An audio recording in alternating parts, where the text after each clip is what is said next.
Good morning, everyone. I'd like to call the meeting to order and acknowledge that we are in Treaty 1 territory, the home and traditional lands of the Anishinaabe, Ojibwe, Inuit, Cree, and Dakota peoples, and the national homeland of the Red River Métis. Our drinking water comes from Shoal Lake First Nation in Treaty 3 territory. On the panel today, to my right is Gail Anderson, and zooming in is Bob Hutchings. My name is Brett McIntyre, and I'll be the chair for today's hearing. Our assessor today is Matthew Burroughs, and our administrative personnel is Belhan Rojo.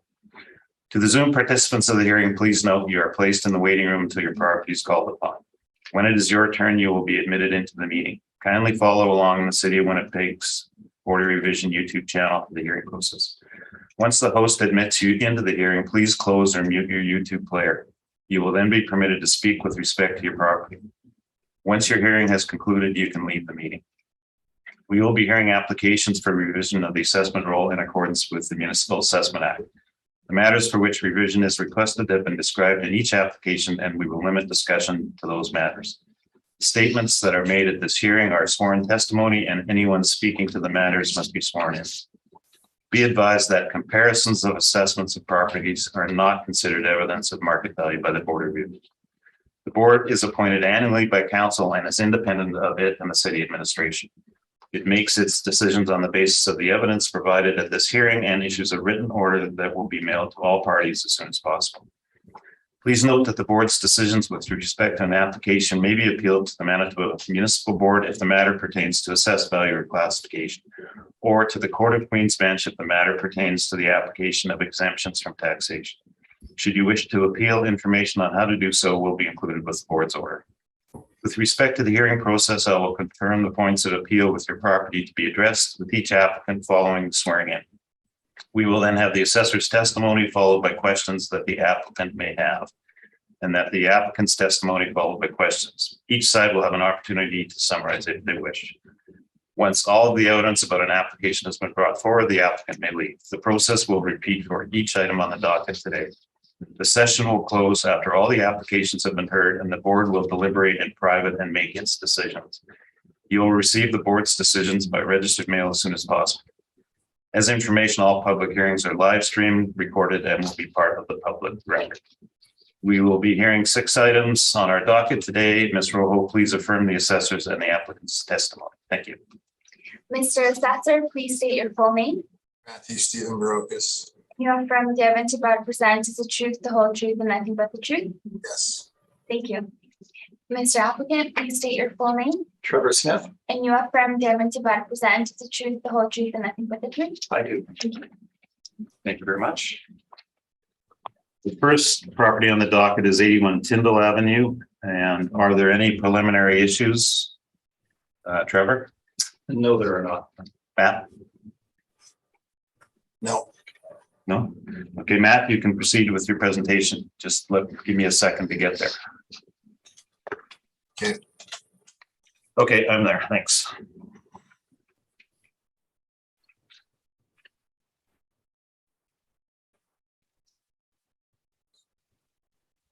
Okay, thank you. Zoom in. Okay. File number 22-339, 81 Tyndall Avenue, roll number 14021563500. The owner of the land, the City of Winnipeg. However, there's a leasehold interest on the property. There's a not-for-profit housing co-op, which is the source of the appeal. And there's a row houses on the property, built between 73 and 83, 2 stories, 34 suites, 42 outdoor parking spots. Page 2 shows that they have been good with handing in their mailers. No recent sales on the property. Page 3 shows the income value summary. We've got 34 3-bedroom units. The average monthly rent assigned is $953.88. So that comes up with a gross potential rent of 389, 183, the market vacancy rate, and our expense ratio at 58.64. Drives a net operating income of 155,815 with a cap rate of 6.65%. Estimated market value 2,343,000. Page 4 of the brief shows the comparables. These are comparable row housing properties. And in the city of Winnipeg, I tried to get as close as I could in terms of location. It's difficult because there's not as many options to pick from as there are typical apartments. These properties are similar age. They are comprised of 2 and 3 bedroom units, are subject as all 3 bedroom units. Gross floor area per unit is higher than the comparables. And the average monthly rent per unit is below that of the comparables. The comparables is a pretty big range. Greenwood and Boyd are similar to what we evaluated the potential average rent to be. That's a Tynda, and then Albina, the Albina Way properties. I know the 10 Albina Way that backs onto a retention pond. It's nicer. When we get to the applicant's brief, you'll see some photographs. The accommodations are for the subject property are quite basic. So that is something that is reflected in our rents. Given that it is a not-for-profit like Manitoba Housing, like agent opportunity properties, in many instances, it's more of a utilitarian kind of setup inside. So that's something that needs to be reflected in the rents. And you can see we're on the lower end, despite having high gross floor area per unit. Also on page 5, you'll see Cmhc table. What you'll notice about this table, this is for private townhouse average rents compared to the apartment rents. There's quite a few gaps in the data because, like I said before, there's not as many townhouses for them to derive average rents for. So still, you can get an idea of where we're sitting with our rents. So 81 Tynda is all 3 bedroom units. So if you go to the 3 bedroom plus for the October 2020 category column, go all the way down that column, you'll see that there's not one area of the city that has data whereby we're exceeding those rents. So we are using what appears to be below market rents on this property, which is reflective of its condition. And I'm sure the applicant will elaborate on that more during their presentation. But that's something that the city of Winnipeg has acknowledged and built into our 2023 valuation. So page 6, this is an example of cap rates. This is not meant to be specific to this property or other properties. It's not tailored to particular subject properties at time of presentation. This is just simply an illustration of actual sales. Now, these are apartments, these aren't row houses. But regardless, it's something that goes into our brief. Now, we're seeing a lot of cap rates that are appearing under 5%. That's something that the board really hasn't seen historically, at least in the past few years. These are properties that I found, I vetted, they're private, privately owned and operated, purchased on a for-profit basis. I did 3 years stabilized on them. I ensured that the sales were arm's length, they were not associated, and there were not renovations planned on them. So Well, I don't have the workup. This is the general summary. You'll see that there are cap rates below 5%, ranging from 3.6% to 4.7%. While this is a townhouse, I will say in disclosure that this page isn't as relevant to this type of property. This particular type of property, townhouses don't transact a whole heck of a lot. So I don't have any site-specific data in regards to that I was able to dig up. So we just went with the model on this one and for the other townhouse properties that this applicant has today at appeal. So we have our capitalization rates on page 7. This is a chart you've seen before. The 5th column from the top shows the range of caps, 20th percentile, 8th percentile. You see that for this type of property, the model has assigned a much higher cap. I know these types of properties sometimes they have higher levels of repair and maintenance just due to the physical nature of them. But I can't elaborate any more than that because I haven't been provided any more information. But I think we have a higher cap rate actually assigned to this property than the agent does. So I don't know how much that's going to be in dispute. So I'm just going to carry on from here. Page 8 is our municipal act excerpts. You've seen that before in hearings prior. Here's the mailer for 81 Tynda, the most recent mailer. Oh, actually, it's at the end of April 2021, so I guess it'd be slightly post-reference. So it could be used for analysis. Regardless, like a Manitoba housing property or a agent opportunity property or any other not-for-profit type of setup, we use market rents on it for the purpose of property assessment. So just because it's a co-op doesn't mean it gets treated any differently. The final 2 pages,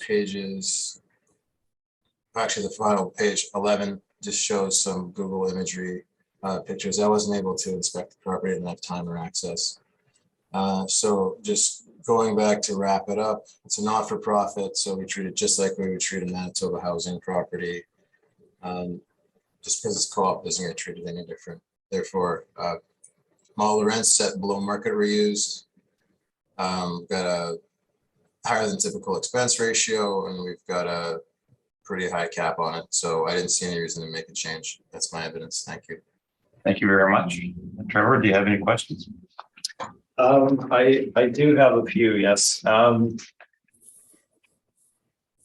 Let's start on page 4, the rental comparables, I guess. And just given the order of our docket here today, you'll hear evidence a little bit later on regarding 2 other properties that form part of this same housing cooperative. Looking at the average rent applied to the subject property here for 3-bedroom units of $954. When we look at the property 1700 Burroughs in a few minutes, also 3-bedroom units, same part of the same housing cooperative. The rent assigned to that particular one is $886. So considerable gap there. Just wondering how that was determined. Where are you getting this? Excuse me, where are you getting this rent from? So what we have here today, we have three different roll numbers for a single housing cooperative.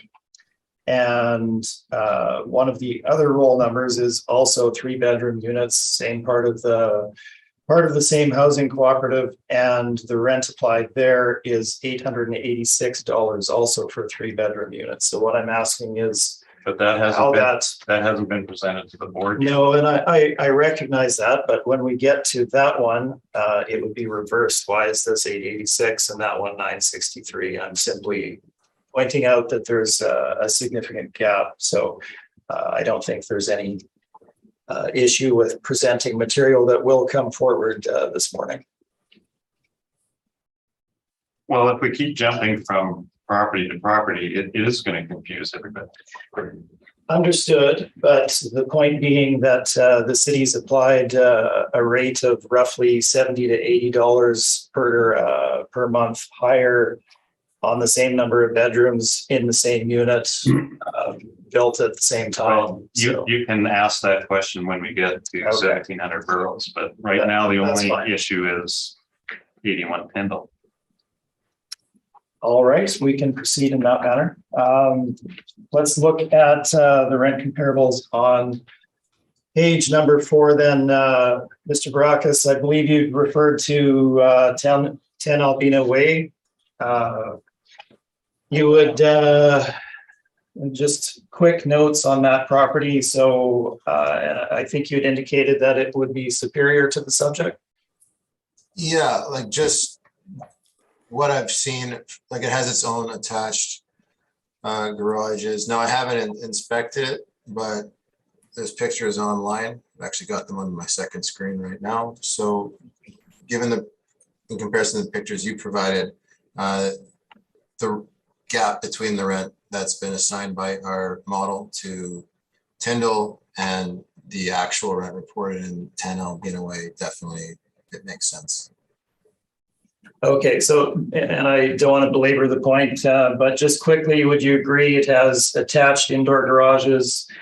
It's on parkland, backing onto a beautiful pond. They have decks, individual driveways. They're side-by-side townhomes of a higher nature. It's much nicer, and it makes sense why the average monthly rent, if the rent was for Tynda was similar to the Albina Way property, that would be definitely way off.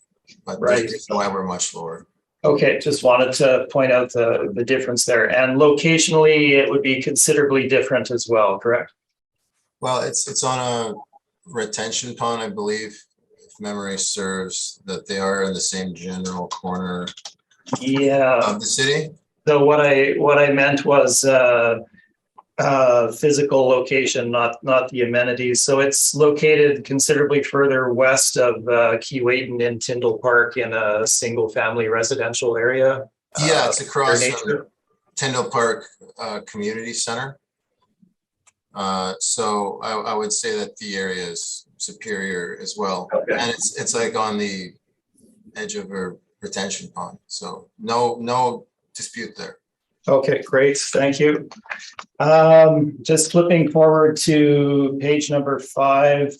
The city has included some post-reference material here, I see, for the October 21 CMHC table. That should probably be removed, should it not? Yeah, my attention, I was trying to bring the attention to the October 20 column. The October 21 column should be disregarded. I should have included the table from the year before, but I was in a bit of a rush. But what I was referring to in my presentation was that October 2020 column. So the panel shouldn't consider anything other than that. Okay, no worries. Thank you.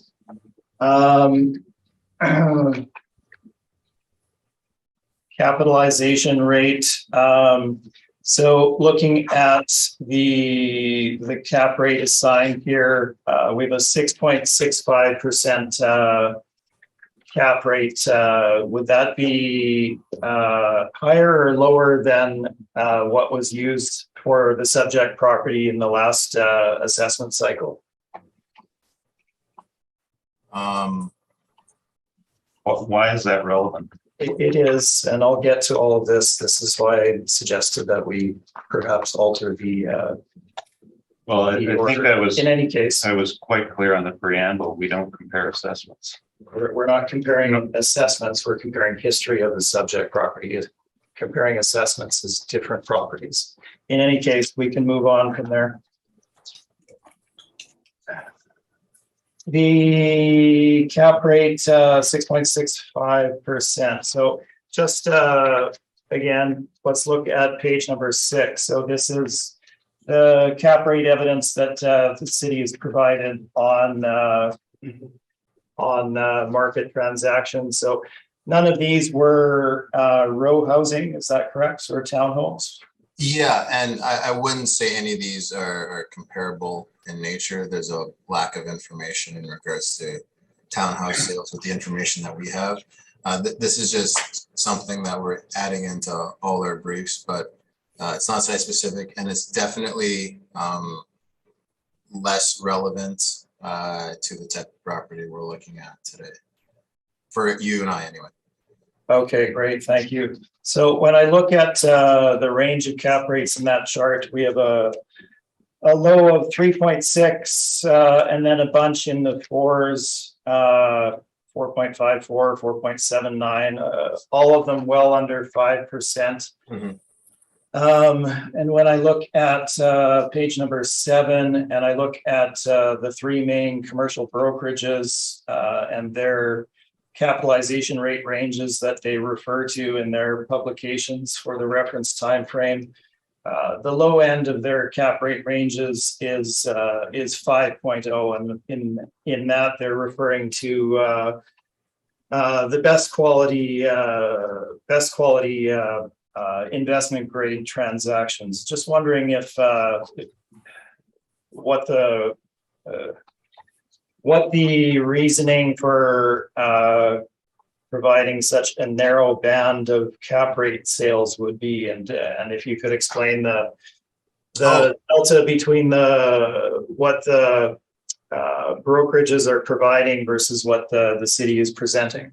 Yeah, not a problem. So I was the one who was looking through our sales to look for cap rates. Now, these are the cap rates which I was able to find. I didn't exclude any from the list. Like, it's not like I found like a 5.5% cap or a 6% cap and decided not to put it on the list. These are legitimately like the cap rates I found, and once stabilized, because these are properties that had multiple year consecutive mailers sent into us. So I was able to take that data, stabilize it on a line by line income and expense manner, and with a known sale price, come up with a cap rate. We see sales mailers that have been coming in declaring cap rates below 5%. So I do, it's not in my brief, but I have all the supporting data behind this. Now, I've seen other applicants, and I'm not trying to get ahead, that have stabilized or have come up with properties that are above 5%. But these are the ones I was just able to find. Now, they're just simply meant to illustrate that there are cap rates, numerous cap rates that are existing below 5%. Now, in regards to the delta between what was basically what I found in our research, because we get all the income and expense mailers sent to us by the compliant properties. So I don't know what the Colliers and CBRE and Cushman Wakefield pool of data is, but I don't think that they're getting every department in every city sending them their financials. Maybe they are, I don't know, I don't work for them. I don't think they are. So I can't comment on how they came up with their analysis, whether they even use direct capitalization. Maybe they use some alternative method.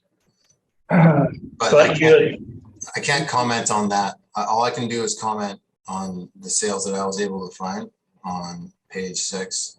And those are the results of my stabilized work. So okay. Unfortunately, that's all I can tell you. Okay, great. Those are all of my questions. Thank you. Thank you. Gail, do you have any questions? I don't at this time. Thank you. I just have one question. Let me get to it.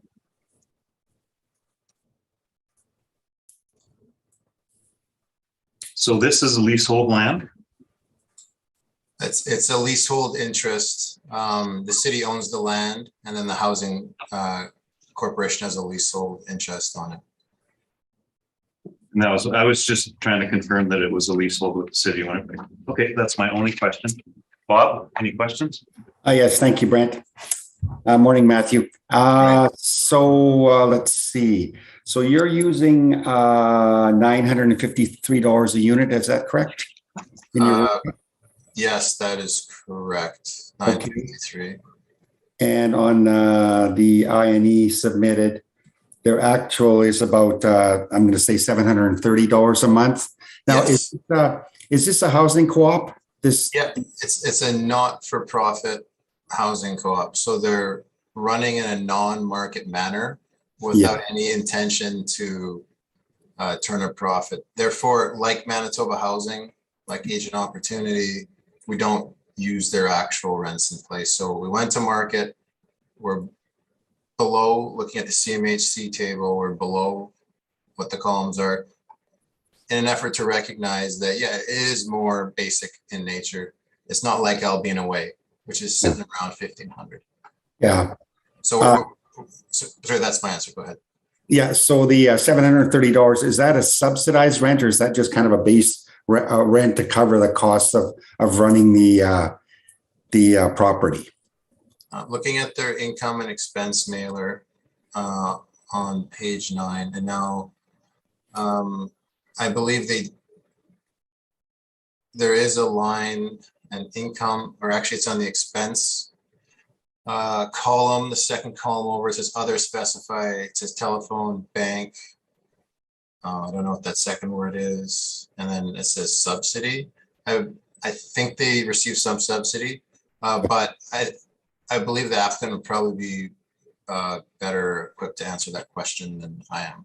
Yeah. I know Okay. they're not for profit and they're not operated in a manner in which they're trying to make money. Okay. And location, are we located near Keewatin and Tynda? Would that be Burroughs, Keewatin, kind of that area? Right away. It is, so it is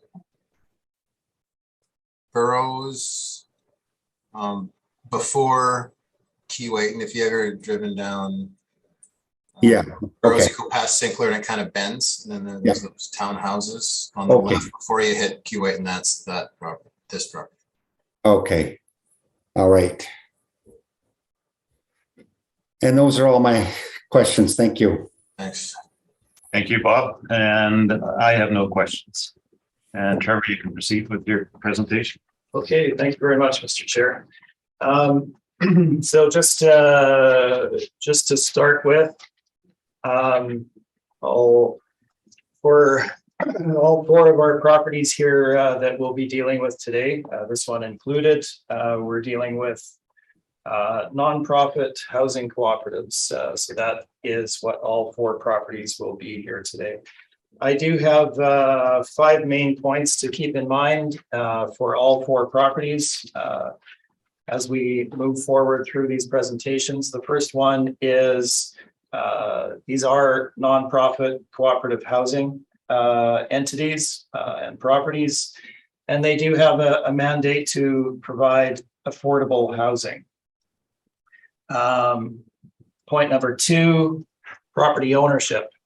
The property itself, so the land, is owned by the city of Winnipeg, and the housing cooperative is on a long-term land lease. What this means is that they don't outright own the property, and they have no ability to sell it themselves on the open market, as they're simply a land lease. There are other issues at the end of their lease that arise as well, and that also leads to complication, any potential complication if the city were to look at any potential sale as well.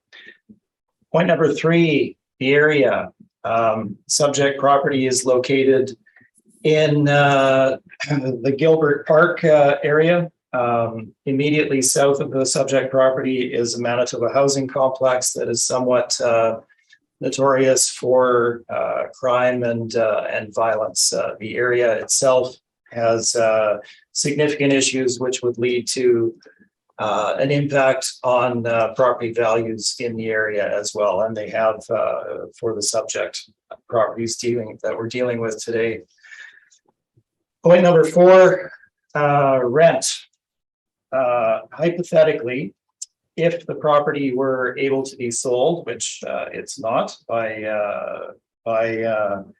the cooperative, there would be no ability for any purchaser to immediately raise the rents of the subject property. The rents that are in place would remain in place going forward, subject to annual increases as designated by the rental board. And finally, point number 5, capitalization rate.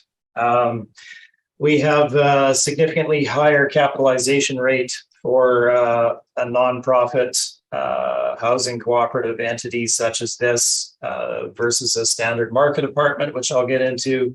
And additionally, we're looking at townhouse properties, which have significantly higher expenses and ongoing capital expenditure than a typical market apartment, which would also lead to an increase in capitalization rate applied to these properties. So those are the 5 main points to keep in mind as we move forward. Let's look at 81 Tynda. So just to clarify in the beginning here, again, we have 4 properties, 81 Tynda, 1700 Burroughs, and 1800 Burroughs are all part of Willow Park East Housing Cooperative. And the 4th property, which we're dealing with second, is 11 Dorset Street. And just to confuse matters, that is a different entity entirely, and that is Willow Park Housing, not Willow Park East Housing, and they are wholly separate entities with no relation to each other. So again, moving forward, 81 Tynda Avenue. You can see an aerial shot of the subject property on the cover page there. You can see a general layout of the townhomes and the site itself. Let's move forward to my page number 3. The subject property 2023 assessment is $2,343,000. This is reflective of a 41% increase in value from the last assessment cycle. If you look at the 2020 assessment, as noted, the property was reduced to $1,662,000 at the board of revision from $2,117,000. If you look on the chart, you can also see the 2016 and 2018 values there as well. And you can see the general trend with regard to the decisions taken on the subject property. Our final market value that we arrive at for the subject property for 2023, as shown on my page number 2, is $1,935,000, which is, of course, a jump from the 2020 assessment. Moving forward, as noted, City of Winnipeg is the actual property owner. They own the land. Willow Park East Housing Co-op is the lessee. They have a 60-year lease running from 1971 through 2031. So that lease remains in place for a considerable period of time, 10 years after the valuation date. Property was built in 1972-73.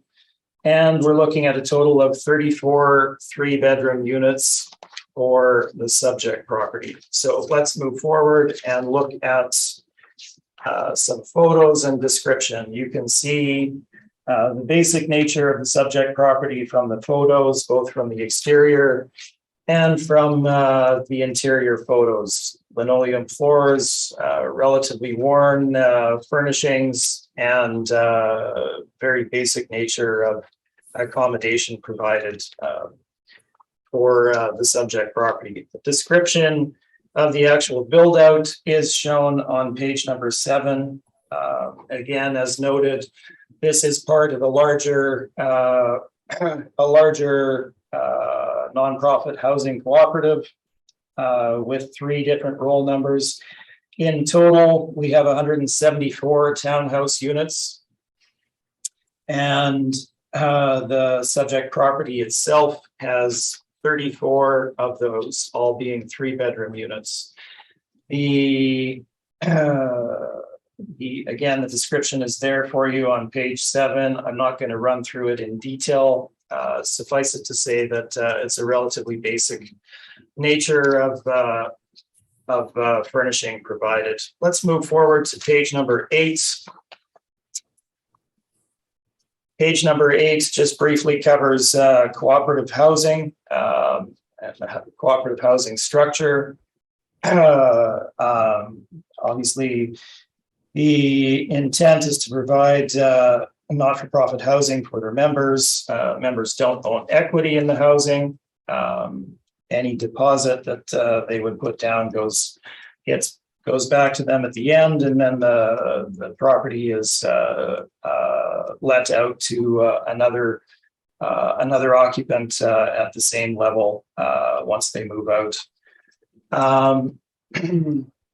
Some co-op households pay reduced monthly rent geared to income, but there can be a subsidy that is applied in order to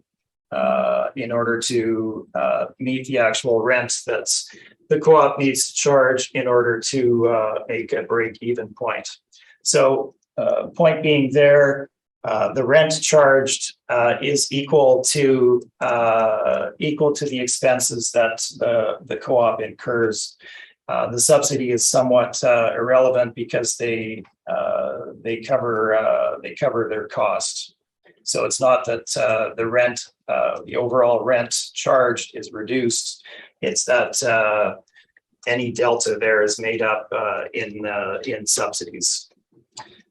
So that covers the basics of cooperative housing. Again, their intent is to provide affordable housing, and the accommodation provided is indicative of that, as you can see from the photos. Site description is shown on page number 9. We've broken out the individual roll number for you here. Total cooperative site is 12.45 acres, with this portion being 2.4 acres. Let's move on to the property location. Overall area that we're located in here is the Burroughs Keewatin area of Winnipeg, and it's located on the east side of Keewatin Street, between Burroughs and Tynda. We have Willow Park Housing Cooperative located to the west of the subject, industrial properties along the Burroughs Avenue to the north and east, and to the south of the subject property, Shaughnessy Park School, and the Gilbert Park Public Housing Complex, Manitoba's largest public housing community, as run by Manitoba Housing. Inkster Industrial Park is located to the north and east of the subject property, large industrial area. So we're not looking at your standard single family residential area. It's kind of surrounded by industrial uses and public housing, as noted. Just to give you some background on the general area itself, I had done a study on the Canadian census statistics for the subject property. I wasn't able to update this with completely comparable data for the subject timeframe. Suffice it to say, it hasn't the numbers may have changed, but the proportions will have remained somewhat similar. So looking at this period between 2006 and 2011, you can see Winnipeg CMA, we have population percentage change 5.1% in Winnipeg overall, 0.2% in the subject area. It's not growing. It hasn't changed since that time. Average value of owned dwelling, 266,000 plus versus 155,000. Significantly lower values. Median income, significantly lower. Participation rate, significantly lower. Unemployment rate, significantly higher. Government transfers, more than double for the subject area versus the city as a whole. The point being here, this is providing you with background as to the area that the property sits within and the desirability of that property, both in terms of rental value to potential renters, as well as final market value on the open market. And it may not have been indicated in that particular blurb with regard to location, but I will point out at this point, it's not included later.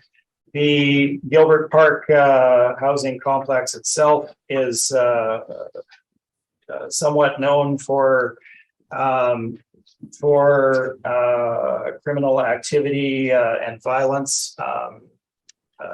If you look at the back page, last pages of my brief, A8 and A9, this is just the most recent thing that I could find in reference to that particular issue. We have a news article with regard to violent activity taking place in the 1600 block of Burroughs, which is what Gilbert Park is. So as you can see, we have a man that was shot and killed in that particular area. Now, does this only happen here? No, it doesn't, but it's indicative again of the area that we're dealing with and the impact that that would have on values.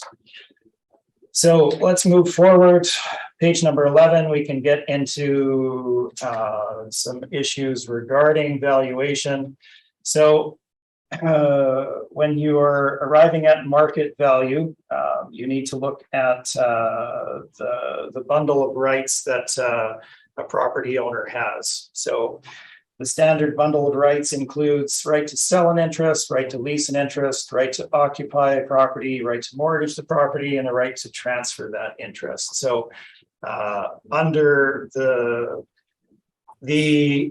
subject property itself is owned by the city of Winnipeg. They outright own the land, and the ownership entity, Willow Park East Housing Co-op, simply has a leasehold estate. They have the right to occupy that property through 2031, according to their lease. Now, as a lessee, they do not have the right to trade that property on the open market. So there is no possibility of this property coming to market and trading. If it were hypothetically possible to trade on the market, you would have other issues that would affect the cap rate that it would trade at.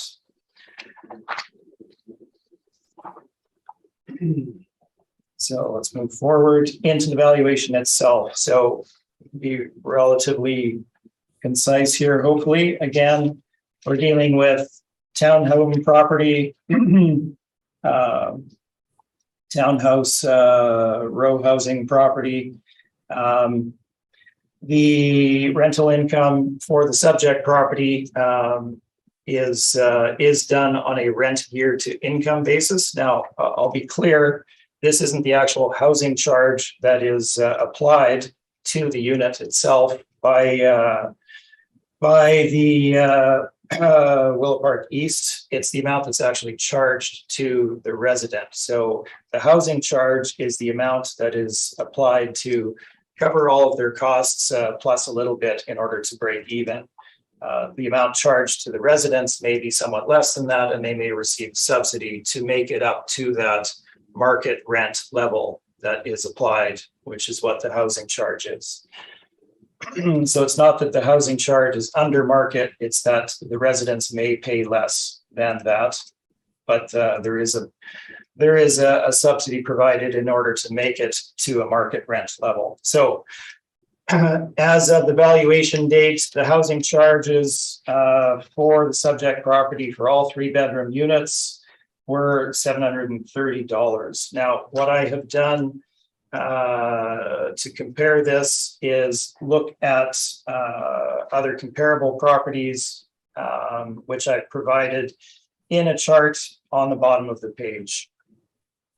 So we have, beginning at the top, number 11 Dorset. This is the neighboring property to the west. This is Willow Park rather than Willow Park East. And you can see their rental charges there, $719, $819, and $903 for the different bedroom types. 700 River, located in St. Vital. You can also see their charges there. 515 Meadowwood, also a good location in St. Vital. These are somewhat nicer and better furnished properties in a superior location. 88 Swindon, located on the border of River Heights and Tuxedo. We have rents of $963 for 2 beds. And $1073 to $1131 for 3 beds. 10 Chelmerdine, located in the Charleswood area in a very nice setting. 3-bedroom units beginning at $880. And finally, we have 81 Tyndall itself was included there, which is the subject property, of course. Beyond that, we have the subject property, 1700 and 1800 Burroughs, also Willow Park East. You can see their rent levels there. And we have 390 Carpathia and 400 Carpathia. These are also housing cooperatives, Carpathia Housing Co-op, again on the border of River Heights and Tuxedo, and we have 3-bedroom units there going at $989. Certainly a superior location and units to the subject. And then finally, just for comparison, 10 Albina Way, which is referred to by the city, private garages, waterfront, backing onto a park-like pond. And I've given you the rental rates that we determined as of the valuation date, $1,220 and $1,300 for that property. So that is what we're looking at. I've also provided you with the Cmhc private market apartment rents. Now, these are not townhomes. They are market apartments. The subject property is in Zone 4, Lord Selkirk, and you can see that they have no stats for 3-bedroom units. If you flip the page, you can see the townhouse stats, and they do have a range for Lord Selkirk, which is somewhat higher. Of course, that takes into account a considerably larger area than the immediate area of the subject. There's very limited townhome rental markets, and the stats are what they are. There's not really enough to rely on out there in most cases for there to be good stats. However, the rate is $1,522 for the entire Lord Selkirk area. As noted, the Willow Park Housing Co-op is located immediately to the west of the subject property, and the rates there are very comparable to the subject property at $719 and $819 for 3-bedroom units. The subject property itself is a cooperative housing development. Looking at whether this property would be able to, if you were to purchase the property, if you would be able to change the rental rate structure in place is an important factor. In discussions with the residential tenancies branch, so the government entity that determines the ability of owners to, that regulates rental rates in the market and the ability of owners to change their rental rates. Discussions with residential tenancies branch indicate if the subject property were to be able to trade on the open market and become a market multifamily building, the existing rental rate framework would be required to remain in place following that trade to it becoming a market apartment. It must be stressed that those rental rates would remain in place going forward. So you couldn't buy this property and immediately change the rental rates according to the government body that regulates such things. So that's an important thing to keep in mind. So if you were to purchase the property, the rate that's being charged is what you would receive. So all that being said, we've looked at comparables in the market. We've looked at the structure and we've looked at the limitations in place on the subject, and we've applied the in-place rental rates of $730 per month for the subject property, and that gives us our gross rental income. We've included the parking income, and there is no laundry income for the subject property, so that has not been included. Let's move over to the expense side. I won't go through this in detail. The chart is there for you to see.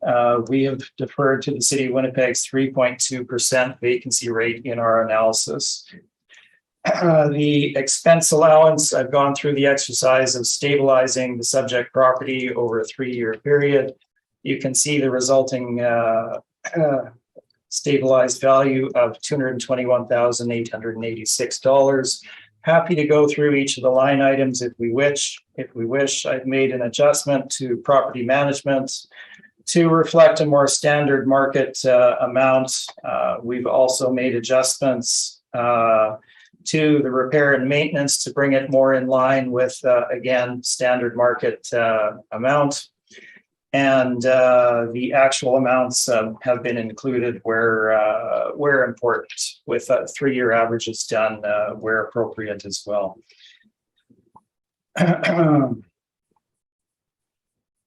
The final resulting expense allowance of $221,886 is accurate. And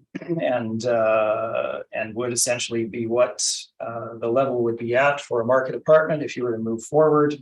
However, if you look at that in reference to the effective gross income, this forms almost 76% of the gross income, which is considerably higher than the norm and would produce a below market value amount. So as a consequence, we've deferred to the City of Winnipeg expense parameter of 58.64% in our analysis.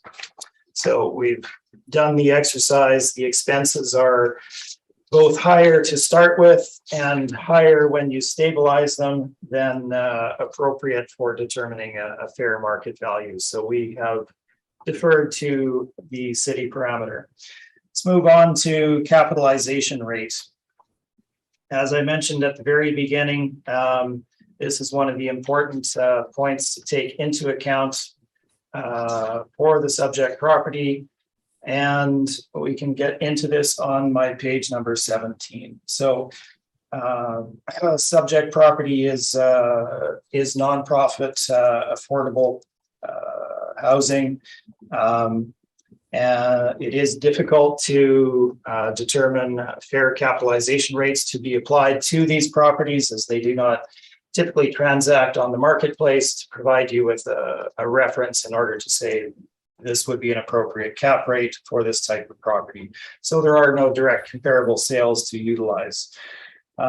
Comparing these properties to standard market apartment transactions is not, they're not directly comparable, as there are considerable restrictions and burdens that are not present for market apartments that would be taken into account in any transaction.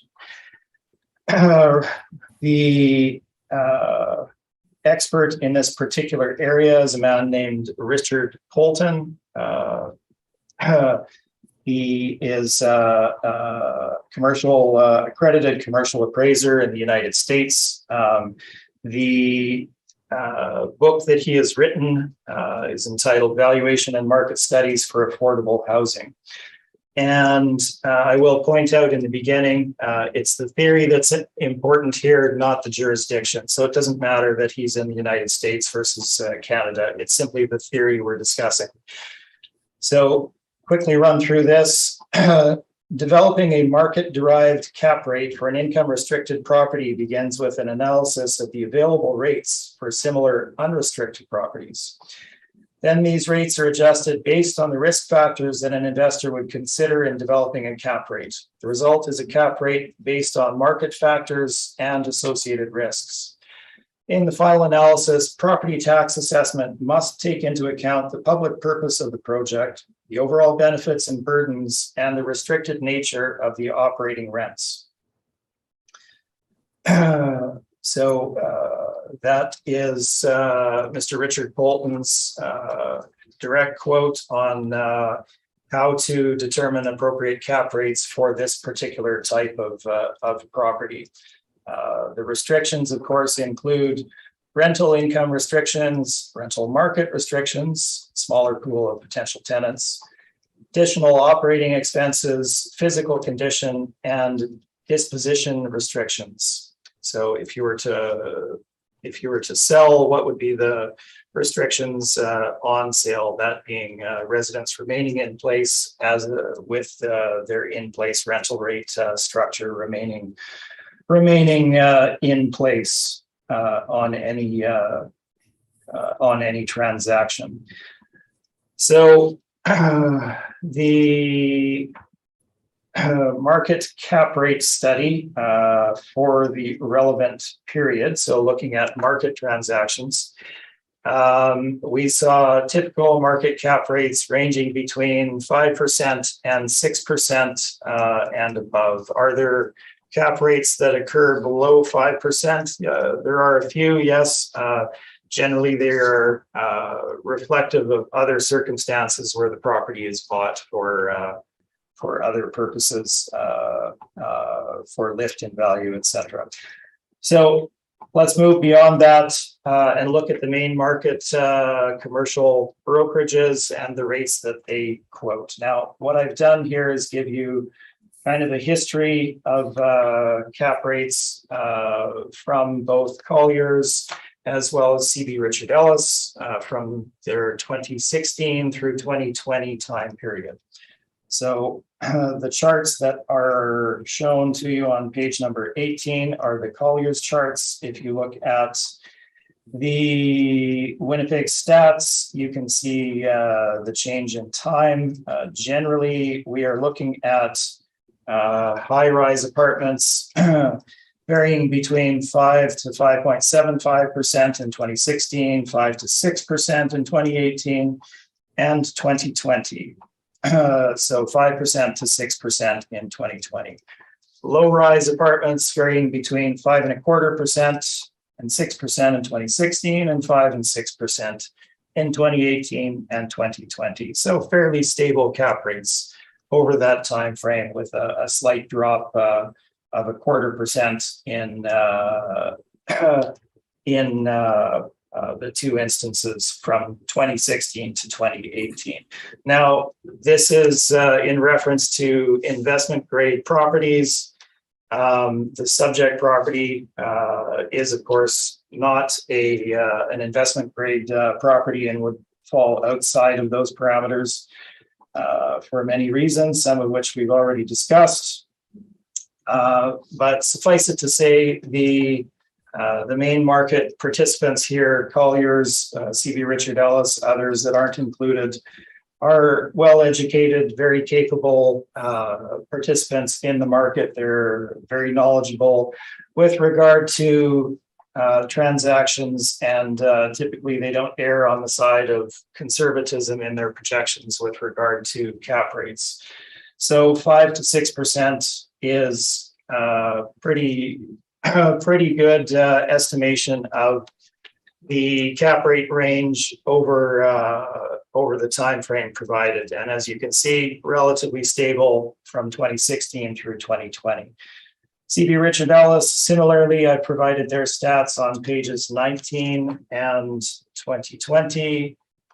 I'll just refer quickly to the 2020 cap rates as shown on page number 20. Their cap rates indicate low-rise apartment properties between 5.25% and 6% for the Winnipeg market at the relevant time frame. Now, the subject property, in addition, is neither a low-rise apartment or a high-rise apartment. It's a townhouse. Now, townhouses have they don't typically trade on the marketplace, and one of the reasons for that is there's considerably more expenses incurred for townhouses. If you look at it, each townhouse has its own roof. They all have their own mechanical system, so their own boiler, their own furnace, etc. All of these things break and or require either replacement or repair over time, versus a situation in an apartment where you have a single one of those for all of the apartments, including less roof space, etc. So there's considerably more expense for this particular type of structure, in addition to sitting on more land. So you have more snow clearing, more repair of pavement, more lawn cutting, more maintenance in general. So considerably higher expenses than for a standard market apartment. That would also contribute to the higher expenses that you're seeing that I went through the stabilization exercise for the subject property. So what would be a fair capitalization rate for the subject property? Let's look at page number 20. I've already described Mr. Polton's discussion with regard to selection of an appropriate cap rate. We won't go through that again. However, we are looking at issues such as location, uniqueness of the rental property, rental income restrictions, rental market restrictions, additional operating expenses, physical condition, deferred maintenance, lack of a reserve fund, and disposition restrictions. So these would all be taken into account for determination of a fair cap rate for the subject property.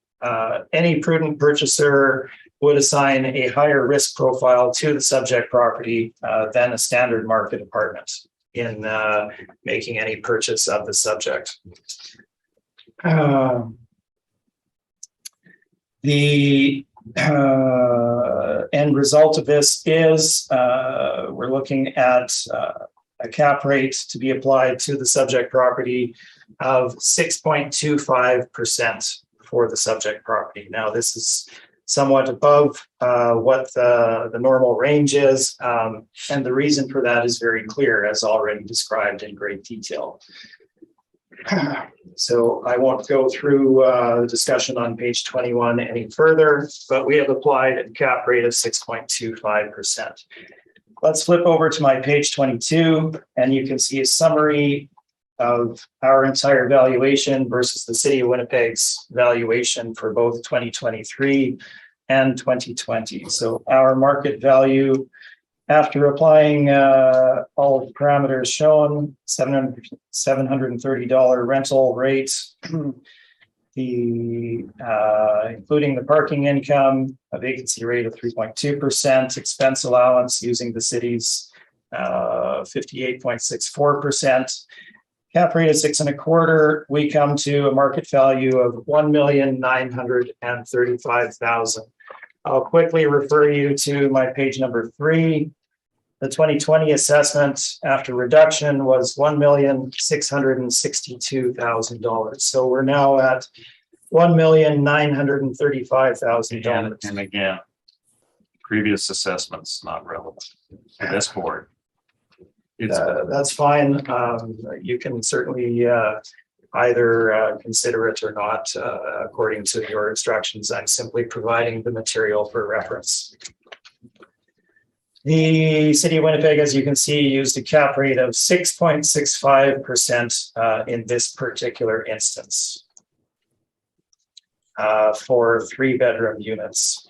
And if we can just keep that in mind as we move on to some of the other properties going forward here. That is my presentation, and I'm happy to answer any questions. Matthew, do you have any questions? Oh, he's off. Yeah, one moment. Let me pull stuff back up. Yeah, just a couple. Sorry, let me pull my way through this page.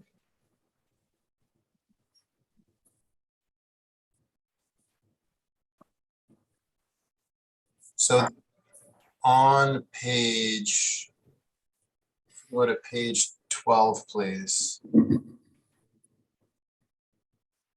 And you provided a table here with 10 addresses. Index 1 to 9, those are all not-for-profit housing co-ops. Would you agree with that? That's correct. Okay. And then, so if one was to determine open market rent, these rental rates as indicated are similar or derived from a similar structure as the subject property where it's meant to be affordable. It's operated on a, break-even standpoint. So it's not operated by an investor to make profit. Would that be fair to say?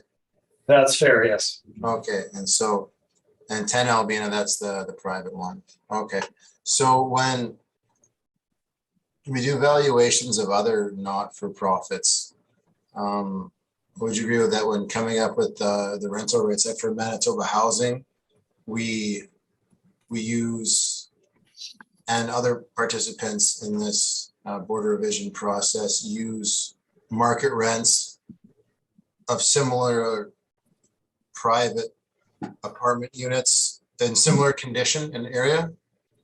Would you agree with that? I'm afraid I can't comment on what others may or may not do, and I'm not sure how the City of Winnipeg has treated other nonprofit entities. I don't represent Manitoba Housing. Okay. Okay. All right. So going to page, if you can go to page 16, please. You'll see that for 3 years from 18, 19, 20, the actual expenses in place are in and around the 270, 275 on average total amount. Would you agree with that? I would agree with that.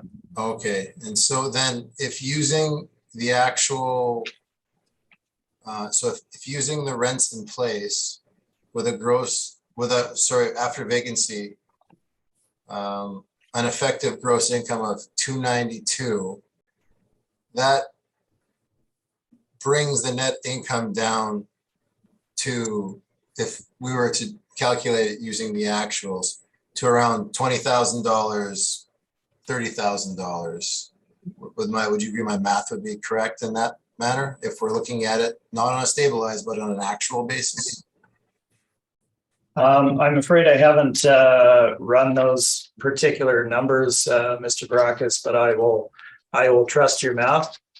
Okay, so yeah, it's basically if we're looking at 275 and or 260 even on the low end, and we're comparing it to 290. as we're valuing it by the income approach, that would generate quite a low value. Say using even a 6.5% cap on a $30,000 net operating income, that only generates a value of $461,000. Does that give you any pause? Matthew, can I stop you there? Where are you going with this?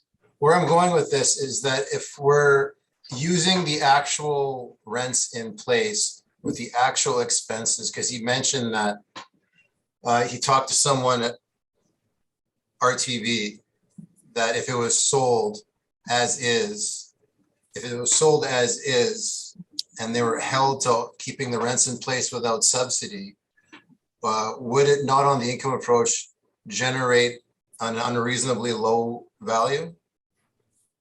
Yeah, so thank you for that question. Yeah, happy to answer that. And yes, I agree. It would generate a non-market value, and that's reflected in how we've valued the subject property. So we've gone through the exercise of stabilizing the expenses, and the stabilized expenses themselves would represent too high a proportion of the effective gross income, which when capitalized would give you too low a market value. So that is why we deferred to the City of Winnipeg's expense allowance. Now, to explain this again, of course, it is a nonprofit housing co-op that is intended to provide affordable housing and break even.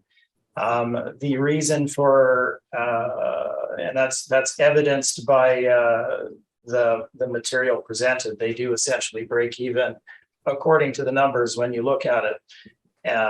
Also included in the income and expense in the addenda. The reason for the use of the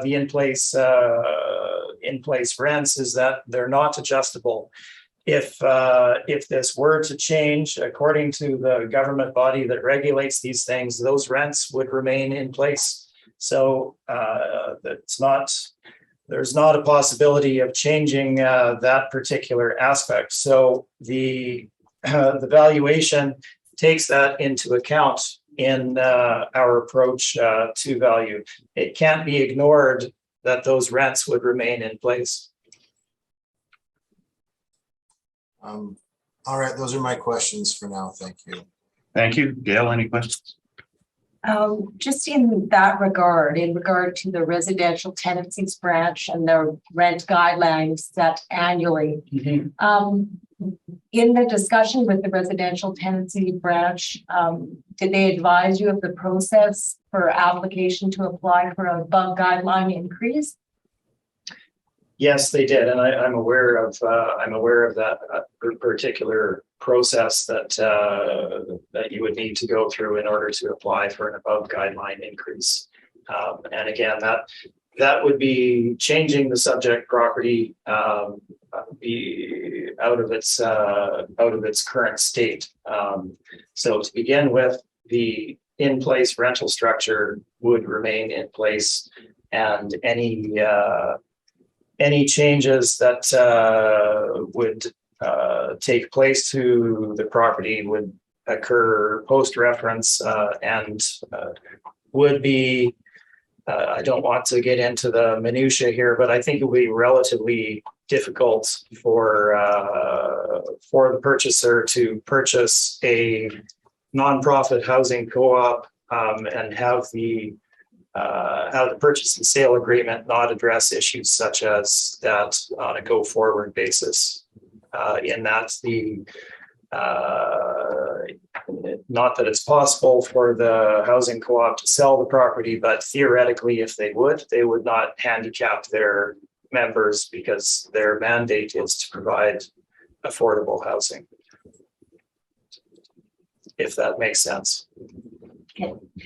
Okay, just wanted to ensure that you were aware that there is an opportunity to apply for above guideline increases, and they would upon application while it's being considered, and afterward the approval for above guideline rent increase would be retroactive to an effective date that could be earlier, right?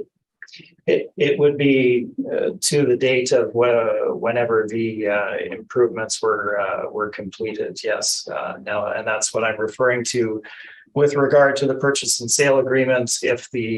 Hypothetically, if the lessee, in this case, Willow Park Housing, was able to sell the property, their mandate is to provide affordable housing. So if they were to transact it on the market, they would be unlikely to not include something that would restrict things of that nature going forward.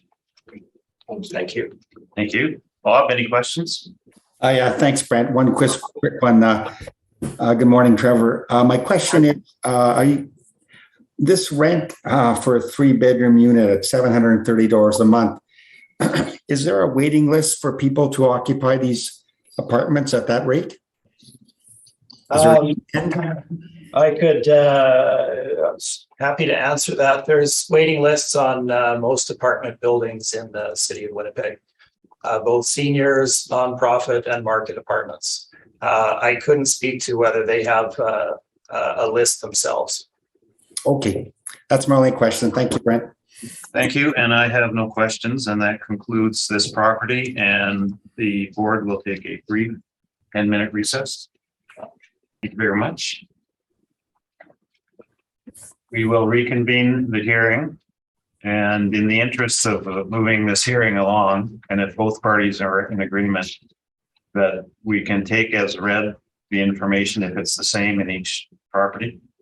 Absolutely. Matt? Yep. Okay, thank you. Let's proceed to the second property, 1700 Burroughs. And Matt, you can make your presentation. Okay, not a problem. 1 second.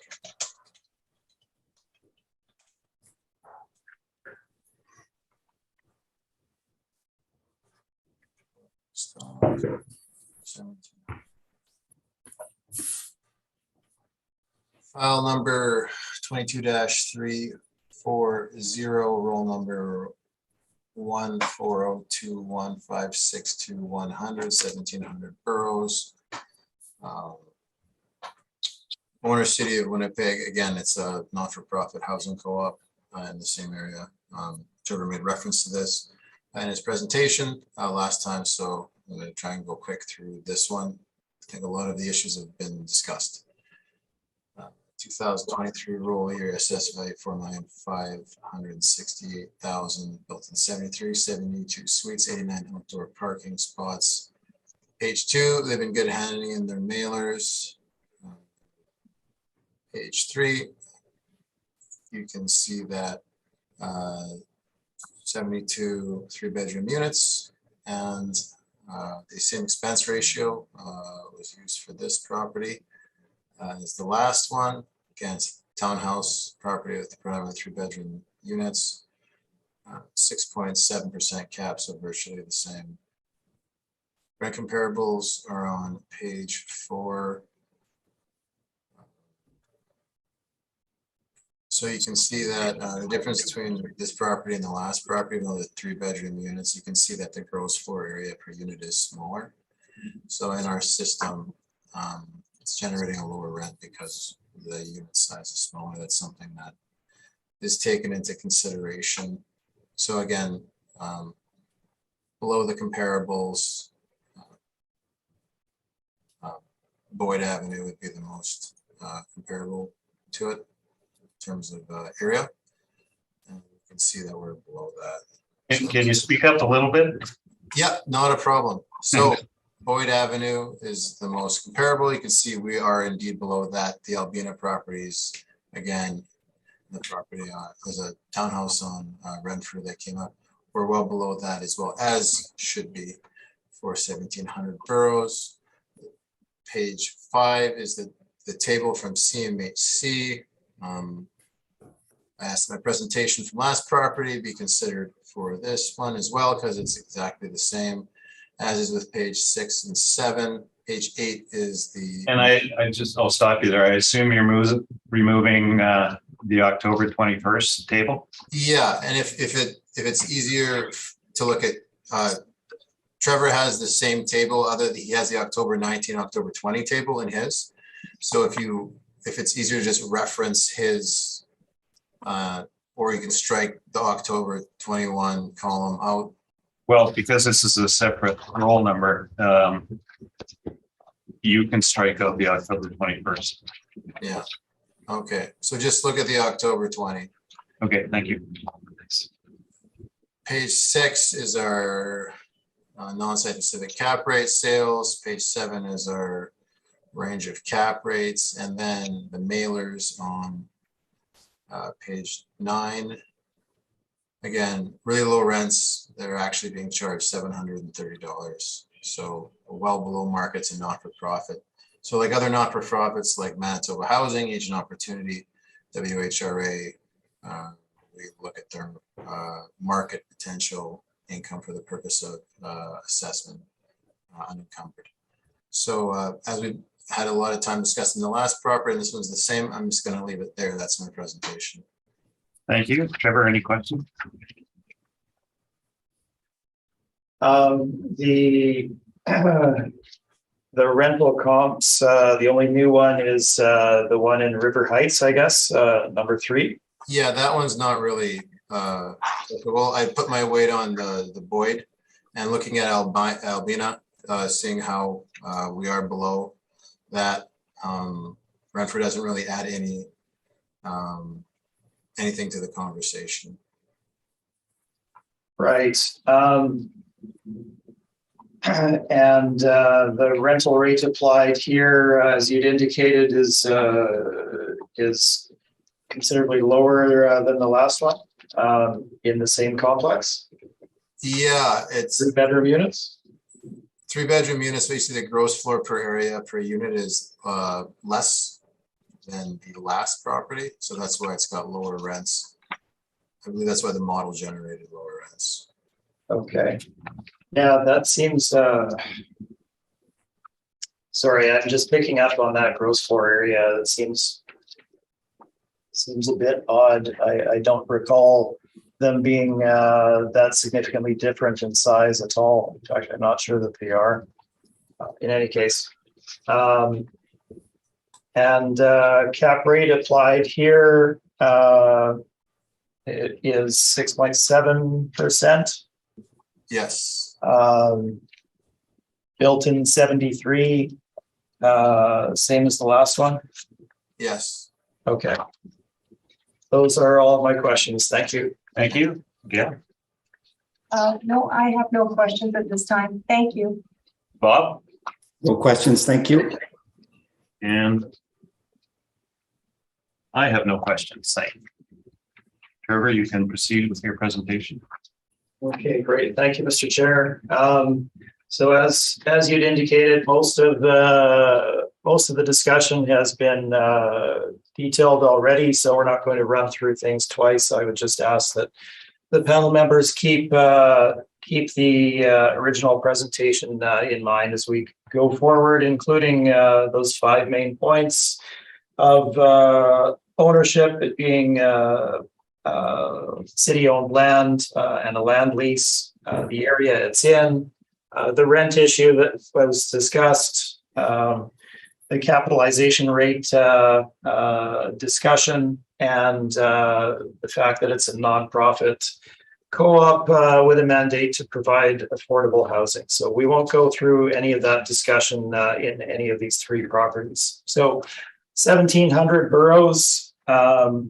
This is also part of the Willow Park East Housing Co-op. The property that we did just before this was one of the other roll numbers. Following this, we also have 1800 Burroughs, which is also part of Willow Park East. So this particular property is shown from an aerial view, fronting on Burroughs on my front page there. If you carried on to the right-hand side, which would be west, you would come to Keyway. That's the location of the subject.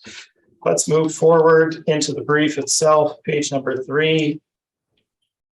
As indicated in the middle of the page, City of Winnipeg is the landowner. Willow Park East Housing Co-op has a land lease through 2031 for the subject property and indeed for the whole site. Property's built in 72, 73. And this particular roll number, we have 72 3-bedroom units. You can see the history of the assessment for the subject property on that chart in the middle of the page. 2023 assessment, 4,578,000, and you can see the reductions in each of the prior cycles as indicated in the middle of the page there.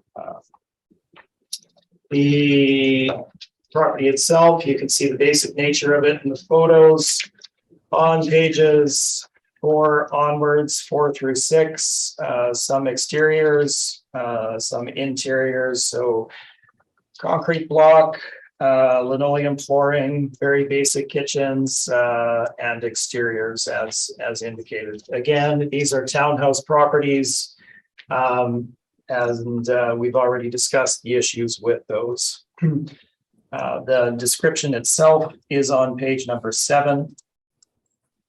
And it follows along with the prior property in terms of furnishings, etc. Co-op housing description on page 8. The site itself is highlighted on page 9. This portion of the overall site is 5.8 acres out of 12.45. You can see the extensive grounds that they have to maintain there as well. Discussion of the area on page number 10, and the property rights that are assessed on page number 11. As described, the property can't be sold by the lessee. Let's move into the valuation. And again, for the subject property, the housing charge set is $730 for the 3-bedroom units, of which we have 72 for the subject property. I've provided the market stats on page 12, as well as our market rental or our rental comparables on the chart on page numbers 12 and 13. All of that information remains the same.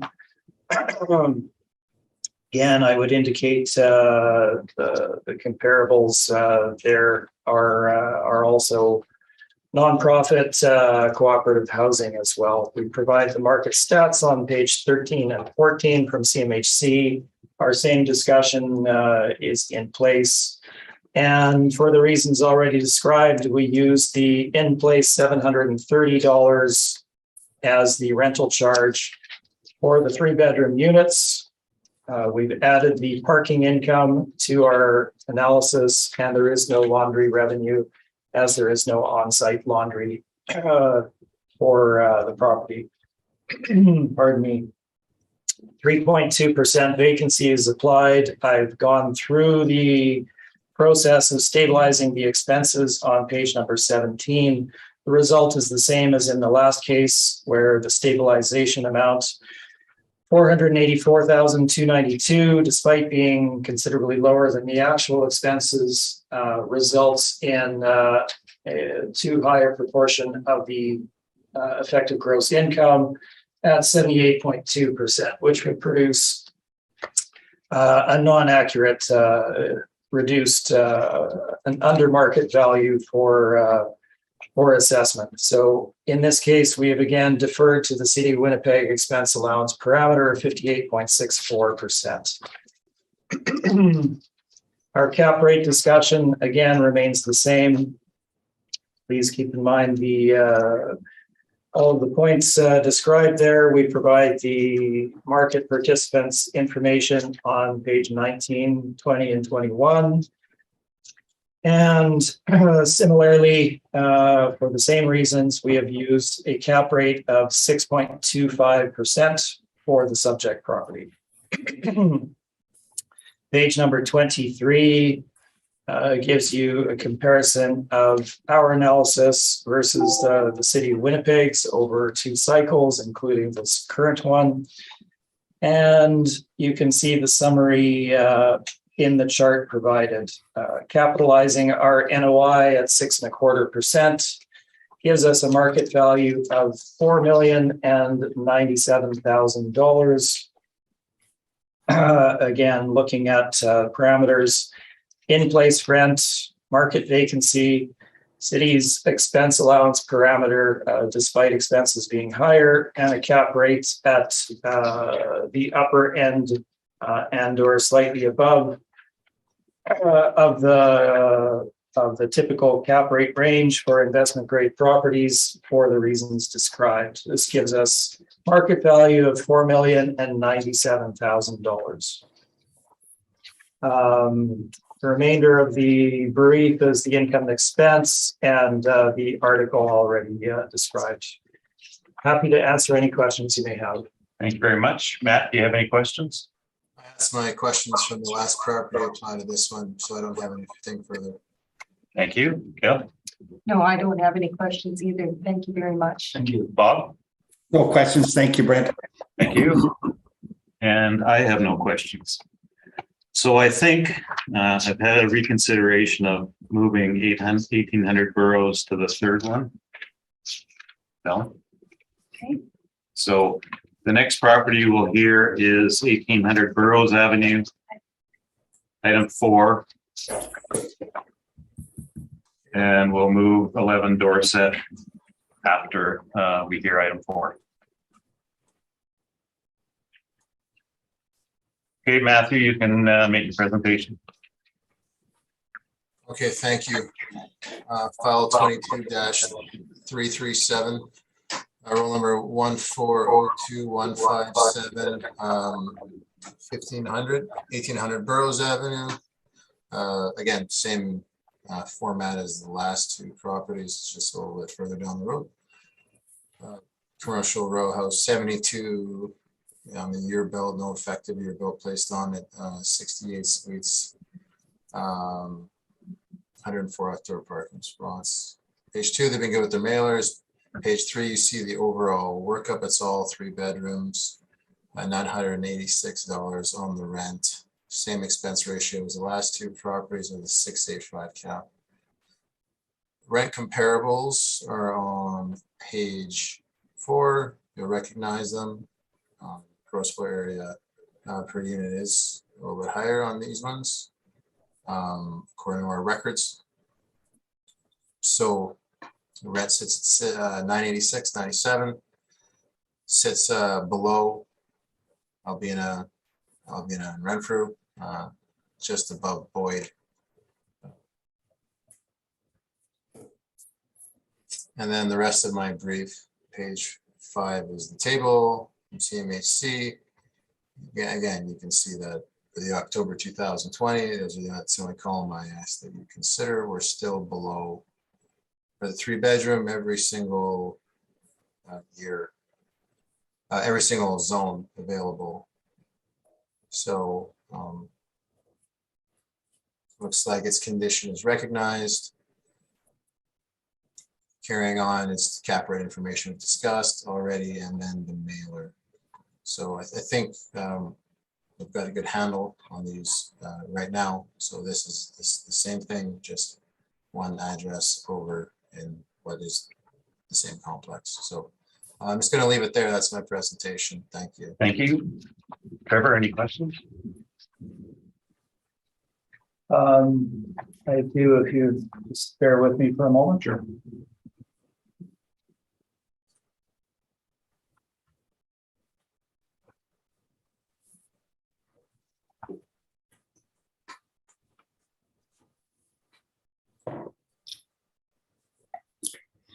So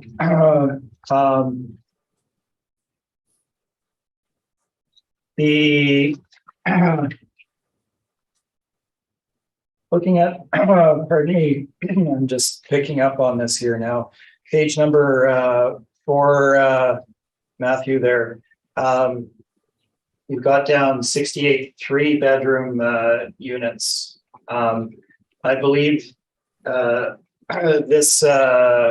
this is the portion of the property or of the overall housing co-op where they are 2-bedroom units. So it's actually 68 2-bedroom units. Oh. Okay, I'm not aware. No worries. I just saw that now.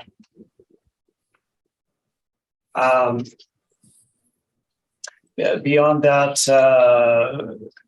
the rental comps remain the same on page 4, I believe.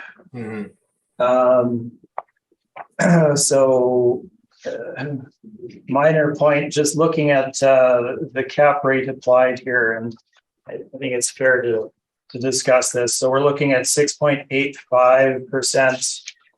In this case, for a portion of property built in 72, they're all built roughly in the same year in this Willow Park East housing co-op. Yet we have some very fine distinctions, 6.65, 6.7, 6.85. Just curious what how those are derived. Those seem like very fine distinctions. Yeah, that's a fair question for sure.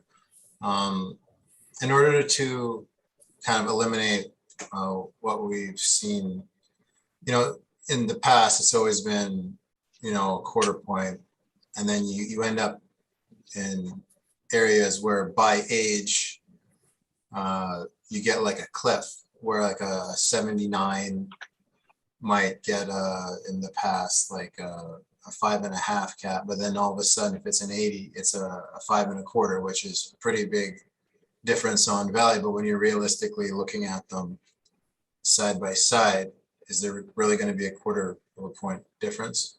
So in order to try and smooth those transitions out, we don't have discrete, variable categories in which like these hard cap rate cliffs are applied. It's done by a formula based on the age, area, and size of the property. Looking at all these 3 properties that we've talked about so far, they're right next to each other, so the area is the same. The age is pretty much the same.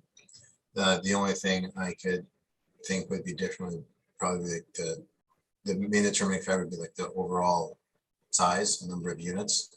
That probably has an effect on it. I don't have any sort of like guide or breakdown as to why, but it is a fairly high cap. It's a good amount higher than your cap, but unfortunately, I don't have anything I could say further than that. That is a modeling thing.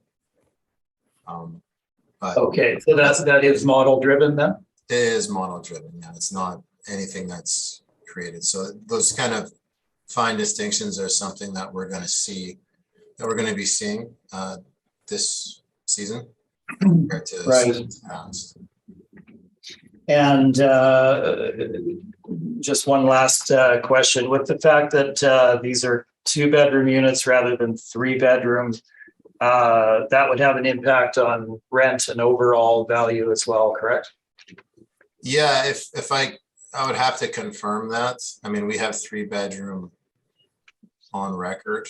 Like you probably have pictures in your brief or something, but 3 bedrooms do typically rent as any other apartment unit for more than a 2-bedroom, and 2-bedroom more than a 1-bedroom. Okay, that's great. Thank you very much. Those are all of my questions. Thank you. Gail? No, I have no questions. Thank you. Bob? Yeah, thanks, Brent. Okay, on Trevor's point, Matthew, you'd have to confirm regarding reducing from 2-bedroom to 3, from 3-bedroom to 2-bedroom to rework a value. Is that correct? Well, yeah, if I was to rework a value, but even if you went to my page 5 and you looked at the 2-bedroom October 20 column, we're still sitting below. Like if you look at the core area averages, they have it at 1127, and we're below that. The model probably would have given it a different average rent, but still we're below the average in every single zone where there is data. So it's not like it's, you know, the 3-bedroom is higher than the 2-bedroom. So I still feel we're below what the market's saying an average townhouse unit would be, and that's what it should be based on the physical nature of the subject property. But I guess my question is, if you ran the model again at a 2-bedroom, you would come up with a different value right now. Is that right? Is that correct? Yes, I would. Yeah. Yeah. Mr. Chair, would it be appropriate to ask for that value to be reworked? I don't know that we would have the modeling to Well, that's what I'm just survive gonna, that. well, my question of Matthew was, page 11 of his brief, the mailer shows 68 2-bedrooms. So the owner has signed that, so I think we can assume it is 2 bedrooms, and based on Trevor's testimony. Now, Yeah. if you reworked it using, does the model cap rate change from a 3-bedroom to a 2-bedroom? I'm not sure.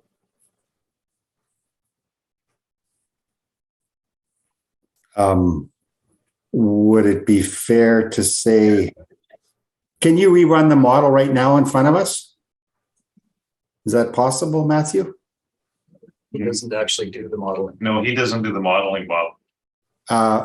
Yeah, I'm just presenting this evidence right here in front of us. I'd be looking for different comparables and looking at an analysis that way as well. So I'd be hesitant to just, you know, click a few buttons and rerun the model on it. I would say, well, let's just look at the CMHC chart, and that'll give you an idea of whether the rent in place is above, at, or below market, regardless of, you know. But you know what? The expenses may change Yeah. for a 2-bedroom. Yeah, I don't think that's something that I want to do. Okay, fair enough. Thank you. That's all my questions. Thank you. I don't have any questions. Mr. Chair, may I ask a question? Sure. I- Can I ask you? Yeah. I note that the floor area of the units, though, appears to be quite a bit larger than the last 3-bedroom ones. Would that have an impact? Like 1,251 square feet?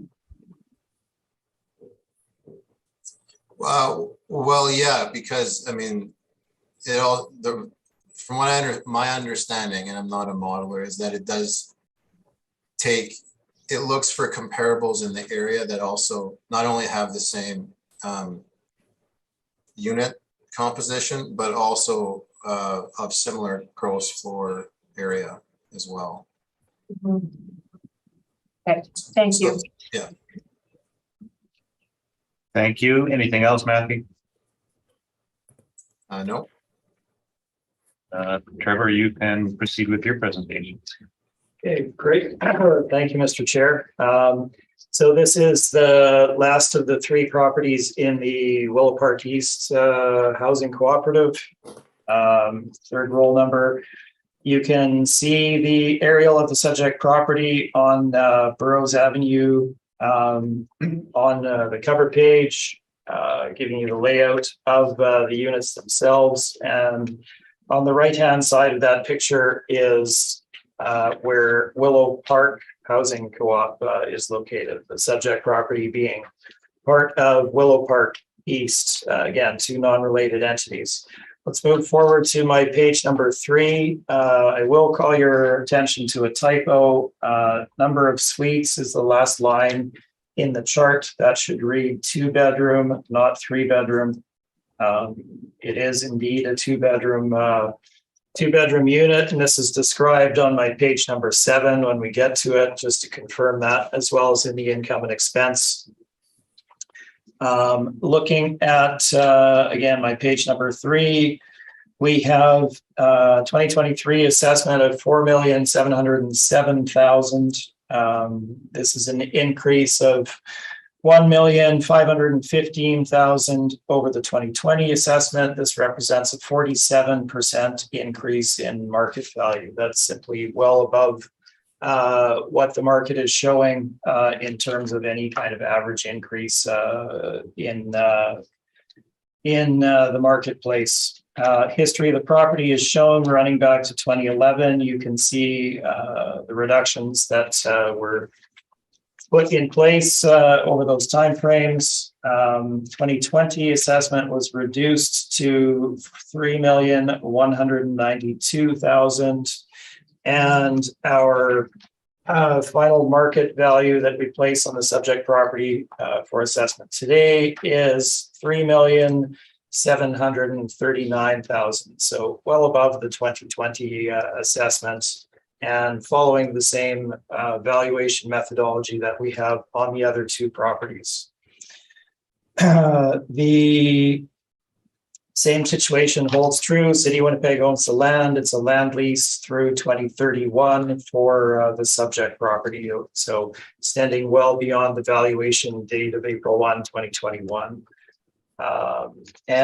Built in the same time, 1973, and we have 68 2-bedroom units. You can see photos on pages 4 and 5. Again, same furnishing, etc. I don't want to comment too extensively on the gross floor area issue, other than to say it would be very unusual for the 2 bedrooms to be the same size as 3 bedrooms, and then equally for 3-bedroom developments built in the same year on the same site to be almost half the floor size. So I'm not quite sure if that particular parameter is too informative regarding the three roll numbers of Willow Park East here.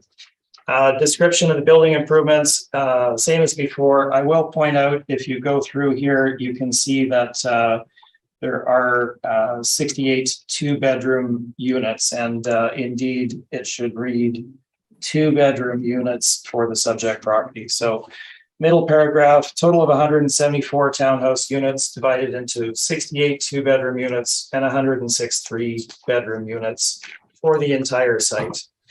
This particular roll number is the 68 2-bedroom units. Further description is there. All of the rest of the information remains the same. You can see the aerial on page 9 and their extensive grounds.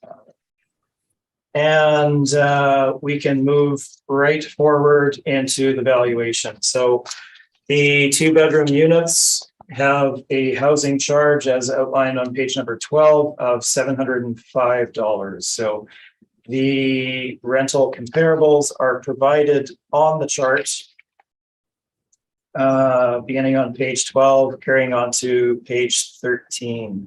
And you can see the ranges there. Again, most of these, while they are nonprofit housing, they are located in considerably higher income level areas of the city. The rental market report from CMHC, both for standard market apartments and townhouses, on 13 and 14. Our same description and discussion is on page 14 with regard to the in-place rental rates. And we have used the in-place rental rate of $705, giving us the gross rent income as shown on page number 15. To this, we've added the parking income, and there is no on-site laundry to generate revenue. Expenses, beginning on page 16, we have deferred to the 3.2% vacancy rate as backed up by the Cmhc stats at the top of the page. We've stabilized the in-place expenses at $440,000 for 2021, which is considerably lower than the actuals for the prior 3 years. This leads to 78% roughly of the effective gross income. So as with the last properties, we have deferred to the City of Winnipeg's expense allowance of 58.64 in this case, in order to arrive at a fair market value. It would lead to an under market value if we use their actual expenses in place, which is what it costs to operate the property. Cap rate, our same discussion. It holds true for the subject property. All of the same information is presented. Subject property is built on the same site in the same year to the same level, and we have capped it at the same rate of 6.25%, which I've given you our reasoning for. Page 23 summarizes our market value using the parameters we've just run through. Capping it at 6.25% gives us a value of $3,739,000. You can see this compared to the City of Winnipeg's valuation model for both 2023 and 2020 on page number 23 in our chart. Pardon me. The addenda materials remain the same. It's the income and expense, as well as the article. And I'm happy to answer any questions that you may have. Thank you. Pat, any questions? No questions. Gail? No, I have no questions either. Thank you. I just have one question, and maybe either party can answer this. There's a lease in place with the City of Winnipeg, correct? Correct. Is there any provision in that lease to maintain some of the infrastructure on the co-op sites?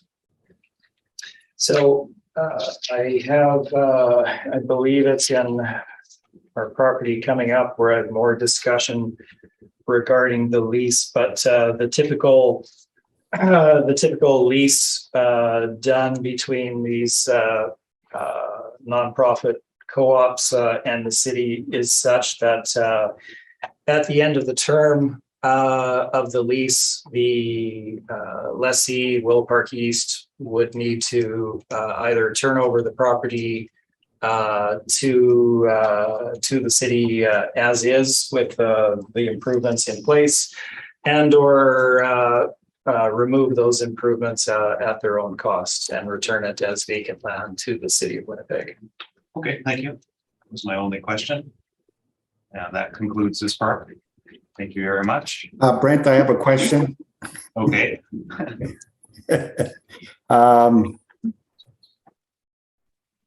Okay.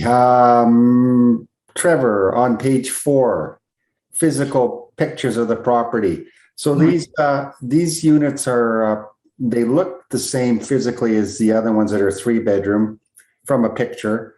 Analysis shows that they're about 850 square feet per unit, but they're only 2 bedrooms. Is that right? I'm afraid I don't have a size per unit for you there, Mr. Hutchings, but they're built identically, certainly in terms of the furnishings, and et cetera. Yeah, I divided the units by the gross floor area and came up with 850, which is 425 square feet per floor, which is what the 3 bedrooms were, I believe, very similar anyway. So these are only 2-bedroom units. Okay. So just in terms of that, that's the city's gross floor area, I believe, that they're providing. I'm not sure what that takes into account. And again, just looking at that in terms of the actual buildings themselves. So our prior 2 properties were both 3-bedroom units built at the same time frame, and yet we had a discrepancy in size of the units between 1331 and 867, which just strikes me as being very unlikely, so I'm not quite sure what reliance to put on that. Okay. My next question is page 3 of your presentation. When you do a summary of the property, you're saying that it's 68 three-bedroom town units. Is that incorrect? That is incorrect. I corrected that in my Okay. discussion. It's two-bedroom units, all the 68 two-bedroom units. That's a typo, and I apologize for that. And the actual rent that they're charging for these units is $705. Is that correct? That's correct. Okay. And that's what you use for your workup. That's correct. Okay. All right. That's all my questions. Thank you. Thank you. And that concludes this property. The next one on the docket is 11 Dorset Street. And Matthew, you can proceed. Okay, thank you. File number 22-222, roll number 14021560211 Dorset Street. It's in the same general area, general complex as the previous 3 properties. Townhouse was built in 1966. It's 24 buildings. There's quite a few buildings. 200 suites on record, 244 outdoor parking spots. Page 2 shows they've been good at handing in the mailers. Page 3 is the workup: 41 bedroom, 42 2-bedroom, 101 3-bedroom, and 17 4-bedroom on record. And can you speak up a little louder? Yeah. Okay. So let me see if I can turn my microphone up somehow. Okay. So 41 bedroom, 42 2-bedroom, 101 3-bedroom, 17 4-bedroom. For 200 units we have on file. Average monthly rent $955.91 as generated by the model. We have the same expense ratio for this property, 7.35% cap as determined by the model, so pretty high. It is a bit older. The fact that it has more buildings might play into that as well. More risk, again, like Trevor said, more boilers, more roofs to worry about. That's a very real thing. So I don't disagree with his comments there. Estimated market value $12,497,000. Comparables are on page 4. You'll recognize them. The average monthly rent per unit is $955 with a gross floor area of 1,079. Again, we're on a spectrum of 1-bedroom to 4-bedroom units. Cap rate charts, page 5, 6. Then we have our Municipal Assessment Act. Then we have the actuals here on the actual mailer. Again, it's a co-op that's a not-for-profit, so we just use market model rents. We've got a 58.64% expense ratio, which is higher, in order to recognize the fact that these types of projects do typically have higher expenses and have got quite a high capitalization rate. So in the interest of being brief, our estimated market value, $12,497,000. That's my evidence. Thank you. Thank you. Trevor, any questions? Yes, just briefly. So this is again, of course, model driven. I'm sorry. Oh, he's off. Yes. Okay. Rental comparables are the same from what I can see, as well as the cap rate evidence. So page number 4, the breakdown of the units. So we have 41 beds, 42 2-beds, 101 3-beds, and then 17 4-beds. Rental rate applied here is $956, correct? Yes. Okay, and if we flip back ever so briefly, we have for 3-bedroom units that are larger at 954, would that not indicate that the model is a bit off on the rent applied to the subject? Sorry, could you say that again one more time? I didn't follow. I'm sorry. Sure. So we have both 1, 2, 3, and 4-bedroom units with a lot of 1 and 2-bedroom units here. Yeah. Rental rate applied is 956, whereas we were just looking at a property built same time frame, 3-bedroom units exclusively that are slightly larger overall, well, considerably larger, with a rate of 954. Would that not indicate that the model is off on the subject property, that the rent applied is too high? I don't think so. I think when we look at the CMHC data that we have, it doesn't look like I included the chart in this particular file, but in other files, 955 does fall below all the rent that's reported in the categories. There are also 4-bedroom units, which would pull the rent up.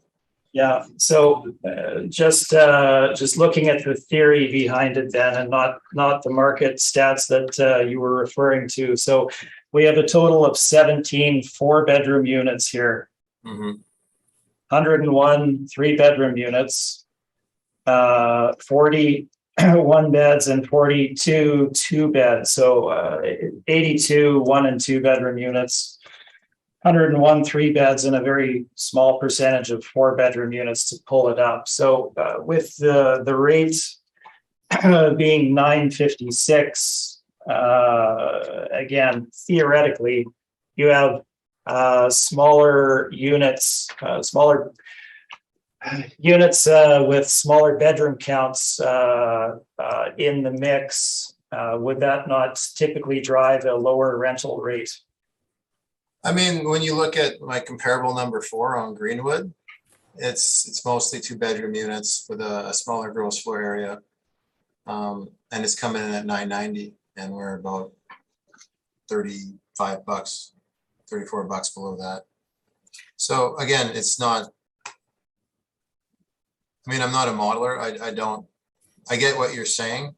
Yeah. But it's not like completely like uniform in that manner. Like we do have 4-bedroom units. There's a lot of 3-bedroom units.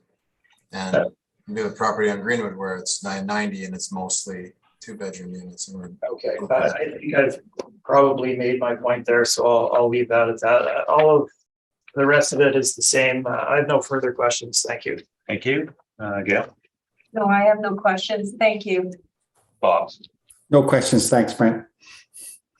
I have a question. If you go to the mailer, which is page 10, the mailer is showing 39 1-bedroom.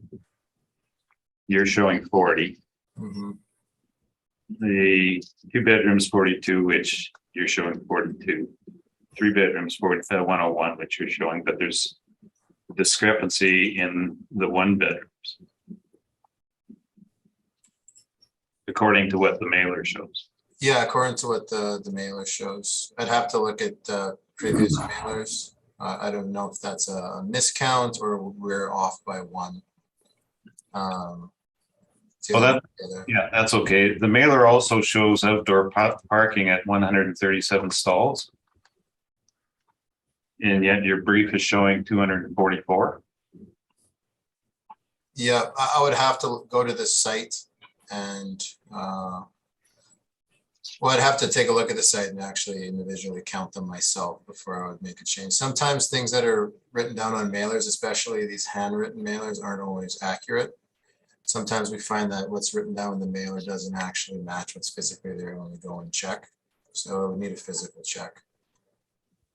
Okay, those are my only questions, but it's certainly something you may want to look at. Brent, could I make a comment? I think there's one co-op office that's probably the 1-bedroom. That's potentially the difference, yeah.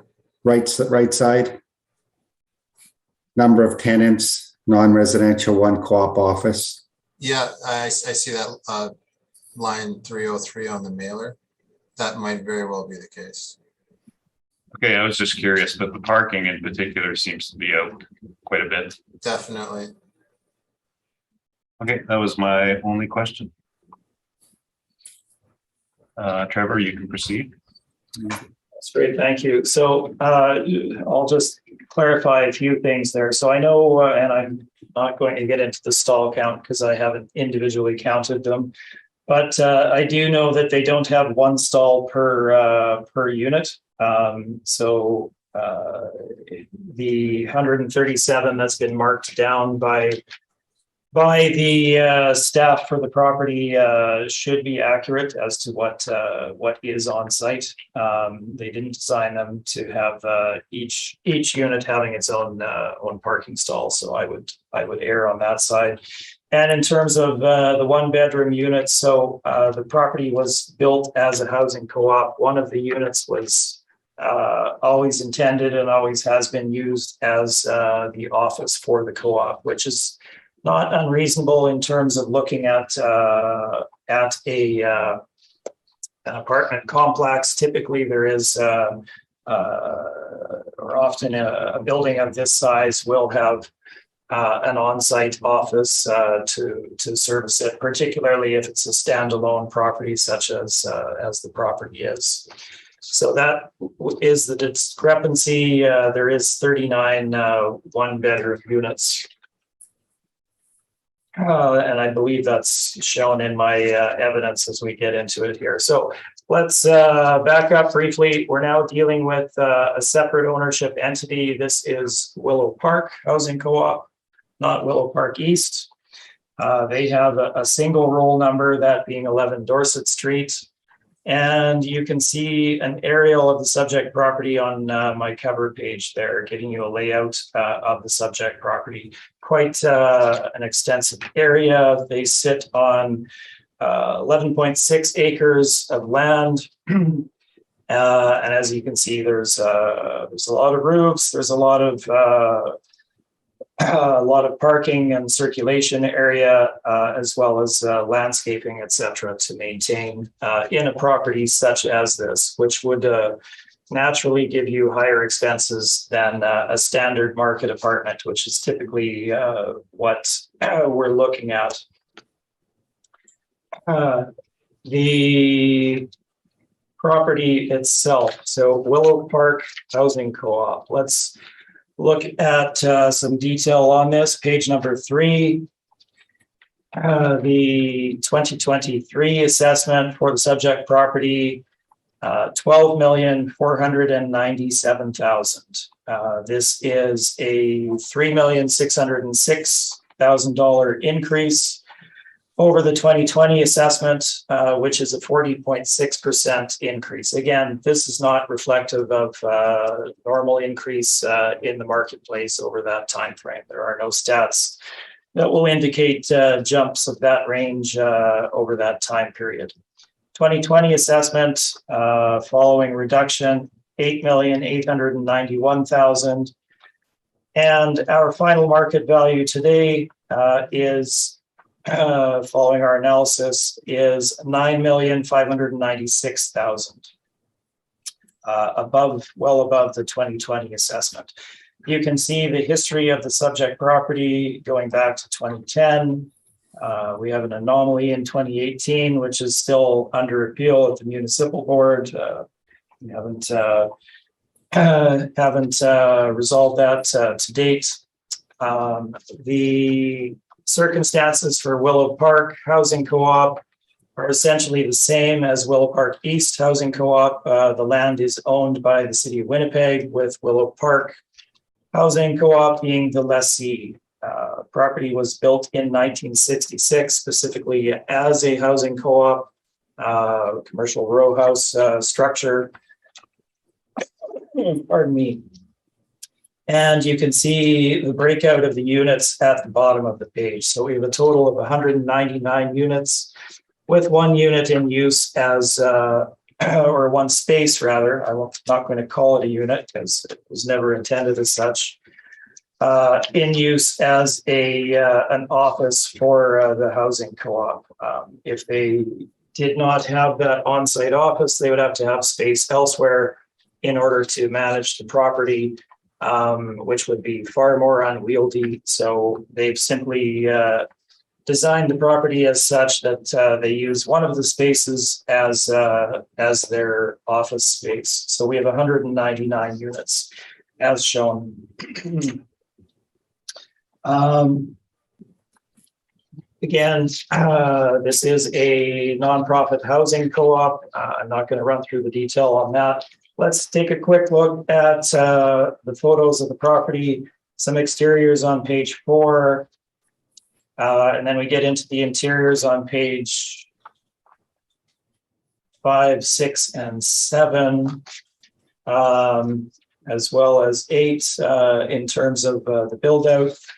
You can see the basic nature of it, including linoleum, concrete block, etc. Pretty basic level of accommodation, in keeping with the affordable nature of housing that their mandate has them supply. The description of the property is on page number 9. You're welcome to go through that if you wish. And we can move forward in my brief to, let's skip forward to the site. You can see an aerial of the site on page 11, again, giving you indication of the size of the site, which is 11.6 acres. There's some typos on page 11 where another property was included, which was not intended. We're looking at 11.6 acres for the subject property. Moving on, exact same location as Willow Park East, same issues with the area as described on page number 12. And we can move on to the lease issue on page 13. So as described by or mentioned by yourself, Mr. Chair, we have a bit of background here. Subject lease runs for 60 years through 2024, extended then for 10 further years to 2034, automatically, essentially. Yearly rent of $1, of course. So what are the terms of the lease? Significant terms are lessee will, on expiration, surrender and yield up the demised premises with everything in good condition in accordance with the lessee's covenant. Point 2, it's further agreed that all building structures now at any time hereafter, at any time during the term hereby granted, can be declared fixtures, part and parcel of demised premises. So essentially what's on site remains on site. Lessee could assign their interest, which of course would never happen. That interest, of course, being a leasehold interest, not ownership, and cannot be sold. All of that at the discretion of the property owner. So again, the way these things are structured, and there's more legalese in here that I did not include, that would not happen and would not be approved. The reason for providing that land by the city is to provide affordable housing. So they would not allow them to assign it to an open market participant.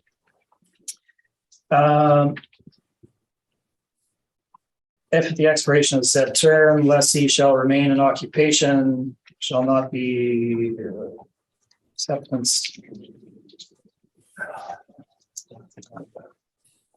So I haven't read this particular portion recently.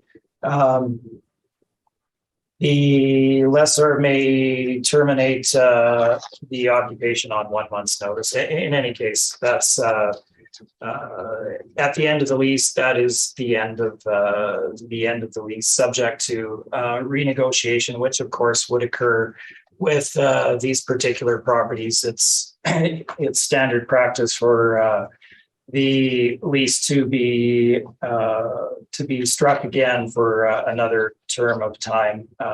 The other part that isn't mentioned there is that the property owner does have the right to have the lessee demolish the improvements that they included, that they erected on site, and return it to a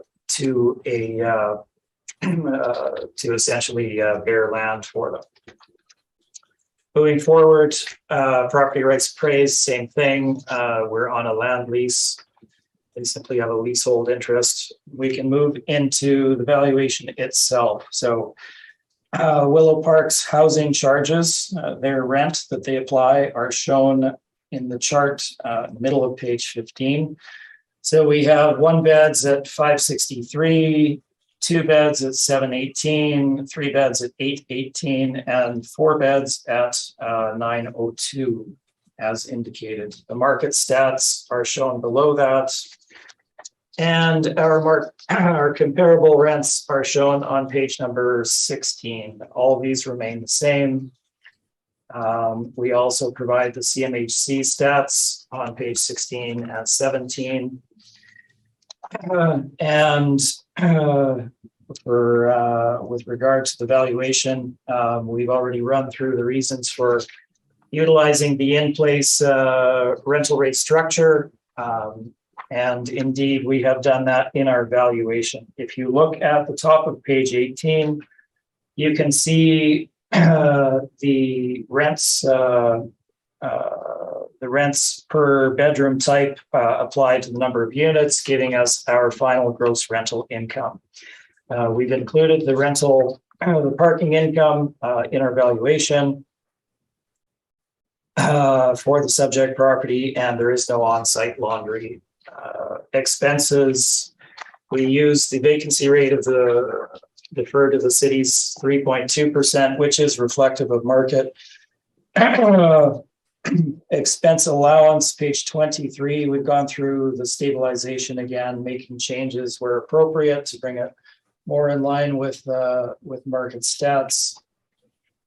We've been very conservative on the repair and maintenance estimate at $1,200 per unit.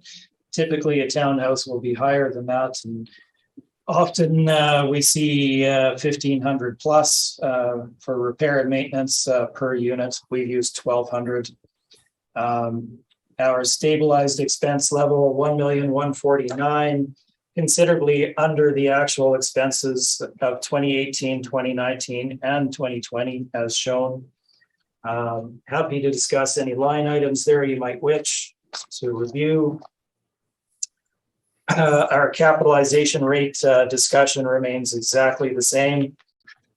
We have a property built at roughly the same time frame of the same type of finish, similar land parcel sizes, expenses, etc.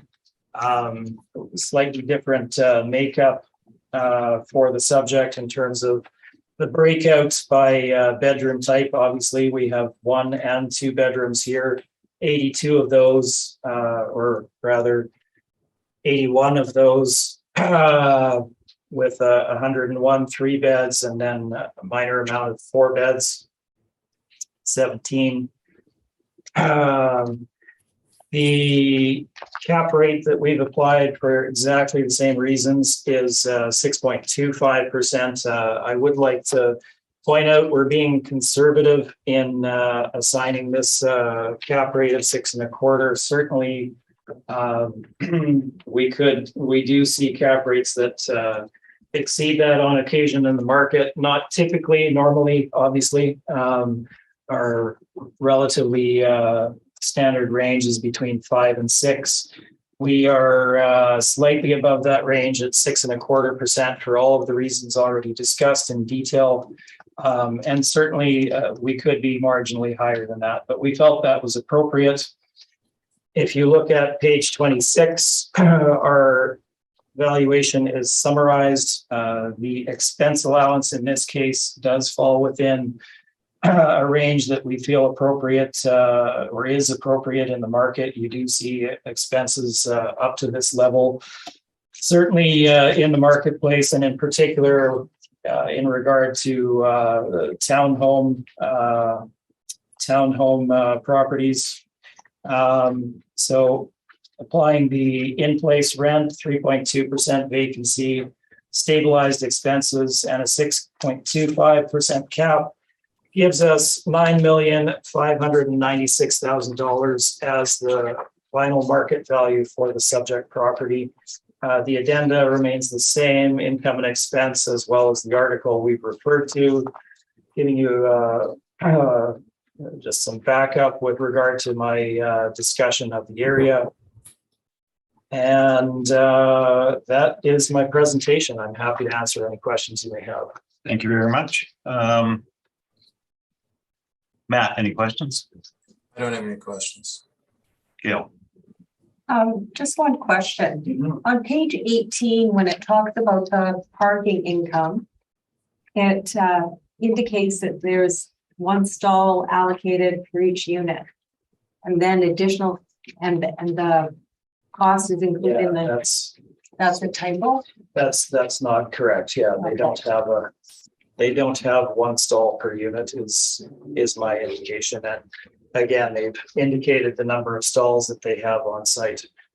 I think they're I don't want to again be categorical about this because I haven't counted each individual stall, but I think they're referring to the ones that have a stall. So there's a pool of parking, and you don't pay for one stall per unit.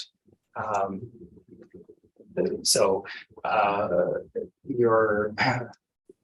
I'm explaining this particularly poorly.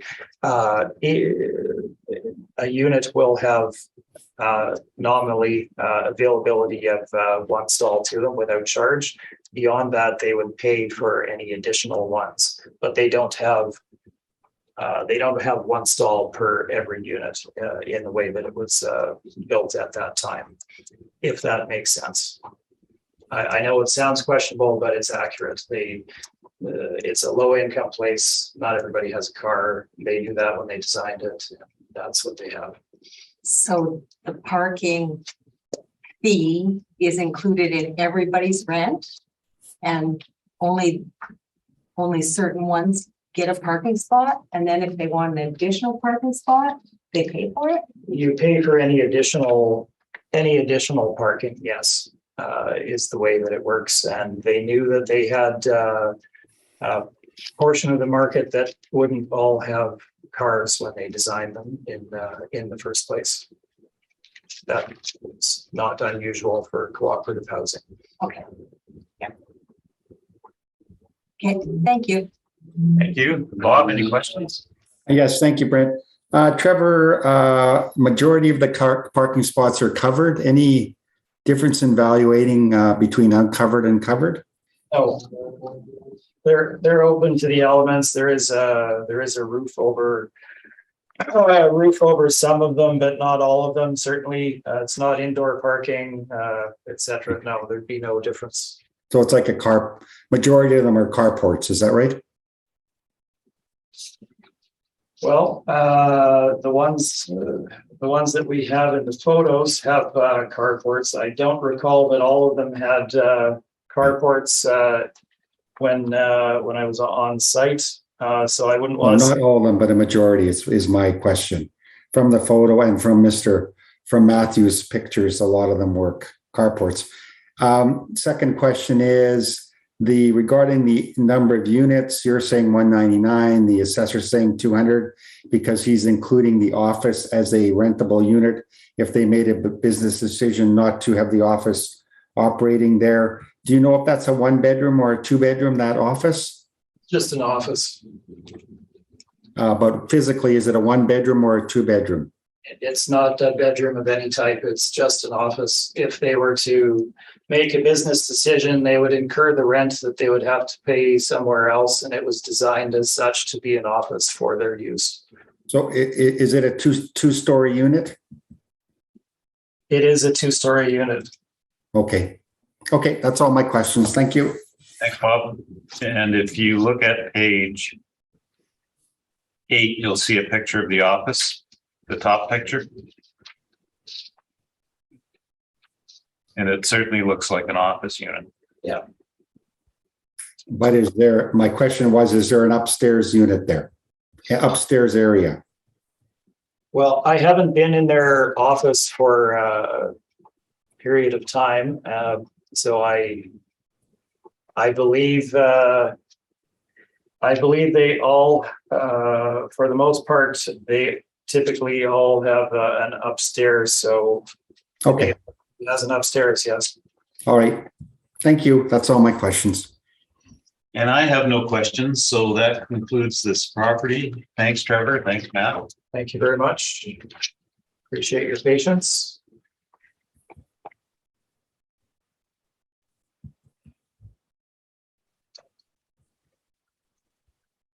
Anyone need a 5-minute break? Yes, please. Okay. Okay. Thank you. The next property is 588 Des Mirons, and Belhan, can you swear in or affirm the Please state your full name Sarah Cates? and you affirm the evidence about it presented is the truth, the whole truth, and nothing but the truth. Yes. Thank you. Thank you. Matt, you can proceed with your presentation. Oh, he's muted. Sorry about that.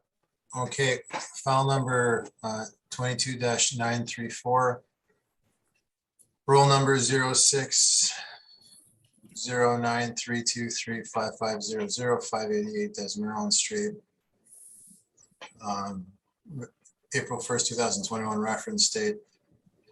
2023 reference here, assessed value 1,718,000. It's a row house, recently built 2019. 3 stories, construction class D wood or steel frame walls.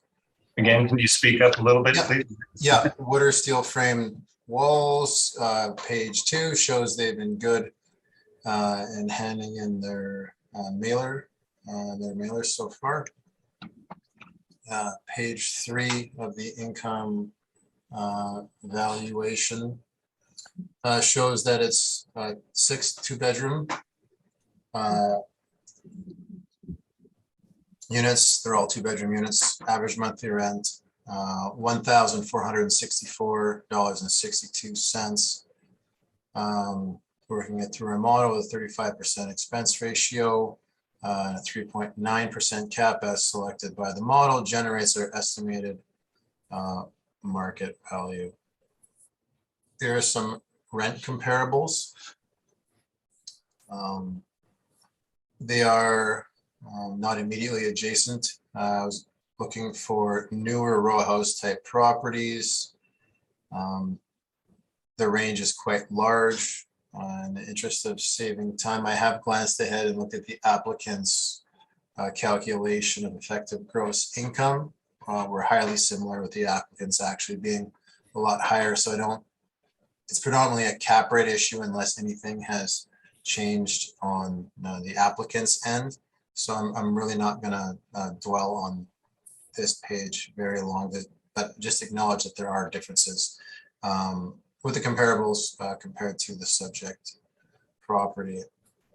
Page 5, this is our cap rate examples chart. Again, these are sales that I was able to find in our records where we had mailers sufficient and reliable enough to do multiple year stabilization analysis on them.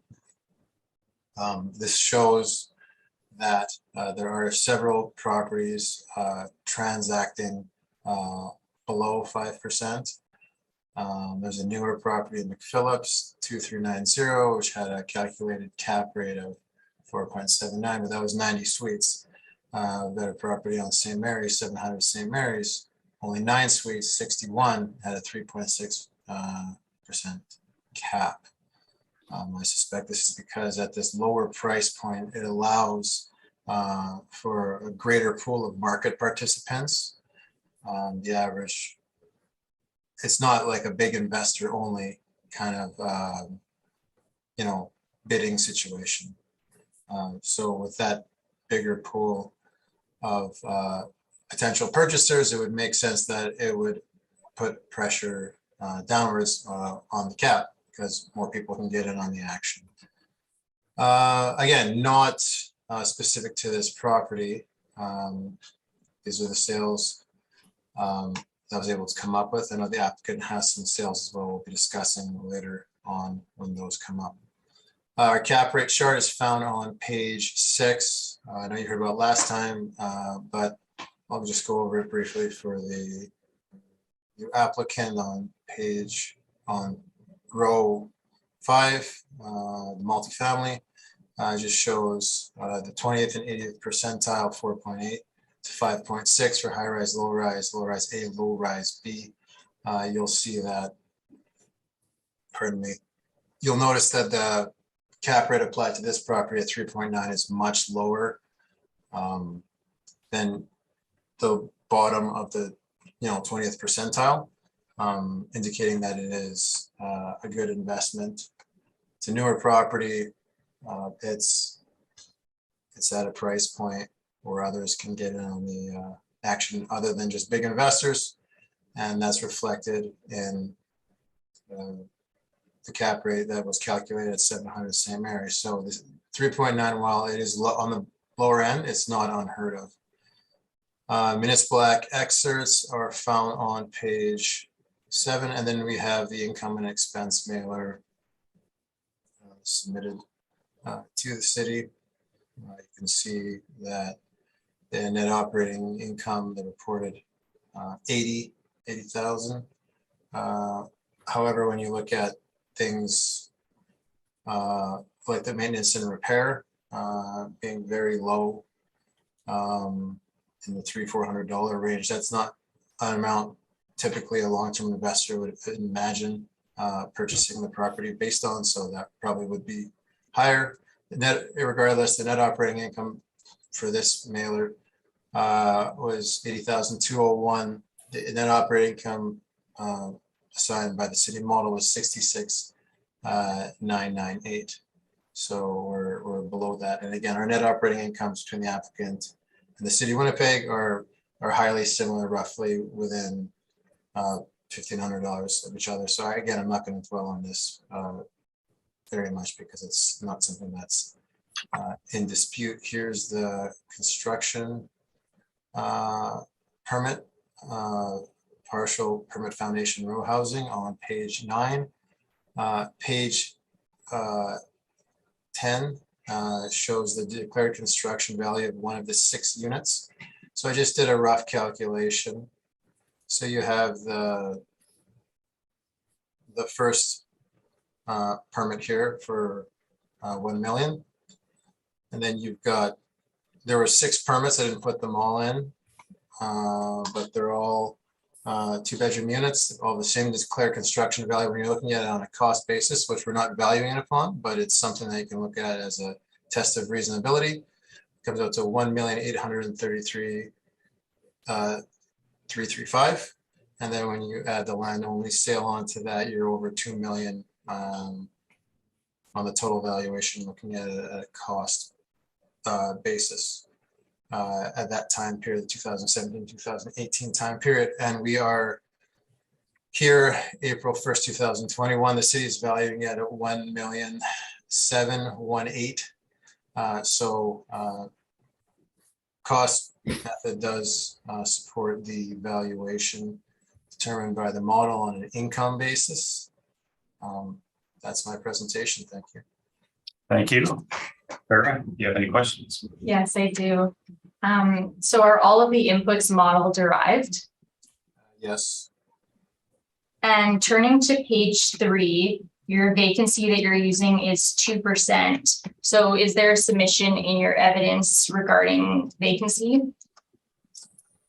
No, that's taken from the model, which is derived from the income and expense statements submitted by the city, but nothing in particular in my brief here today. So on the same page 3, the market value per suite is over $285,000 a unit. So would you agree that none of the cap rate sales you've provided support such a value? Yeah, it's definitely higher.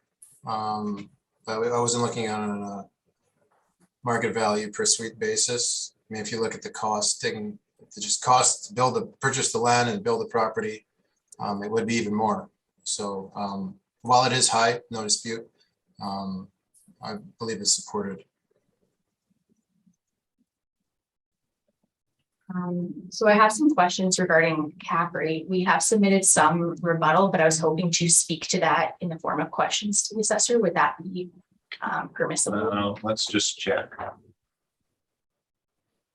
You have questions about his cap rate? Yeah. Information? Yeah, so I have questions about his cap rate, but also in my questions, it relates to some of the documents that I submitted as rebuttal, but I was just hoping to verbally speak to that and like ask. You'll have to concentrate your questions on his submission, Mhm. and then we'll deal with rebuttal after. Okay, sounds good. Okay, so moving to page 6 of your cap rate table. So we could see that the brokers don't apply cap rates lower than 5% for low-rise properties. And it is known that they evaluate high-quality investment grade properties. Yet the city applies a much lower rate, with the 20th percentile only being 4.8%. So can you provide the information on the sales that are being used to achieve such low cap rates here? No, I can just speak to the sales on page 5, because again, I did these ones personally. I looked through multiple year stabilization.